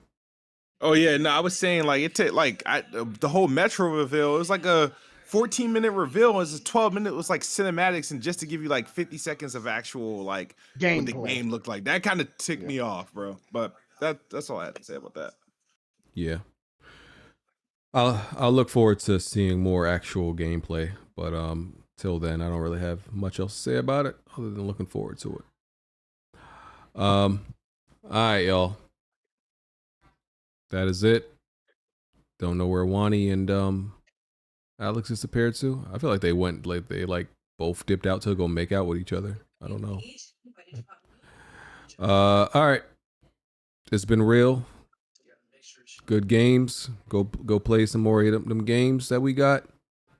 And we'll catch y'all next week, man. We out. Peace. Yeah, have a good one. Peace. No. Right. Plenty of tried and plenty of failed. You can run and hide, but you can't dodge what's in my weapon well. Name another pot that's big or small, I'm contesting it still. Name another spot or any section, I'm king of the hill. Name another squad that wanna test it, I'm beating them still. Bye. No, you can't dodge what's in my weapon well. Name another pot that's big or small, I'm contesting it still. Name another spot or any section, I'm king of the hill. Right. I know my bro King got me, see that's a black bond that can't be broken. No Idris Alba, I'm a black bond, aim in a scope and all black panel, you can never try playing us token. Yeah, we playing games, but now one of us playing or joking. Not at all. Oh wait, then Jack Move came in with the trophies, God in a lane of its own, like how can you gamers approach me? Tell kids move to body you in Halo, then sing your family an angel emoji. You should've known, dog, you ain't got enough Series X's. Blind got all the answers, no, you ain't gotta ask Siri questions. All the latest gaming news gotta be here to check it. Since 2015 and beyond, I'm just here to respect it. When you at the top of your tier, it's a blessing. From the bottom, so no way we appear to be desperate. This for anybody doubting, I'm clearing a message. And if you ever had a problem, I'm here to correct. Plenty of fail. You can run and hide, but you can't dodge what's in my weapon well. Name another pot that's big or small, I'm contesting it still. Name another spot or any section, I'm king of the hill. Name another squad that wanna test it, I'm beating them still. No, you can't dodge what's in my weapon well. Name another pot that's big or small, I'm contesting it still. Name another spot or any section, I'm king of the hill. Right. I know what it is, man. Weapon World Podcast, y'all know what we got in the building, man. We got BG. We got Kid Smooth, we got Jack Move, we got Black Bond, I mean. Blandrew, I mean, what you can't out strafe us, bro. Like, the strafe too strong.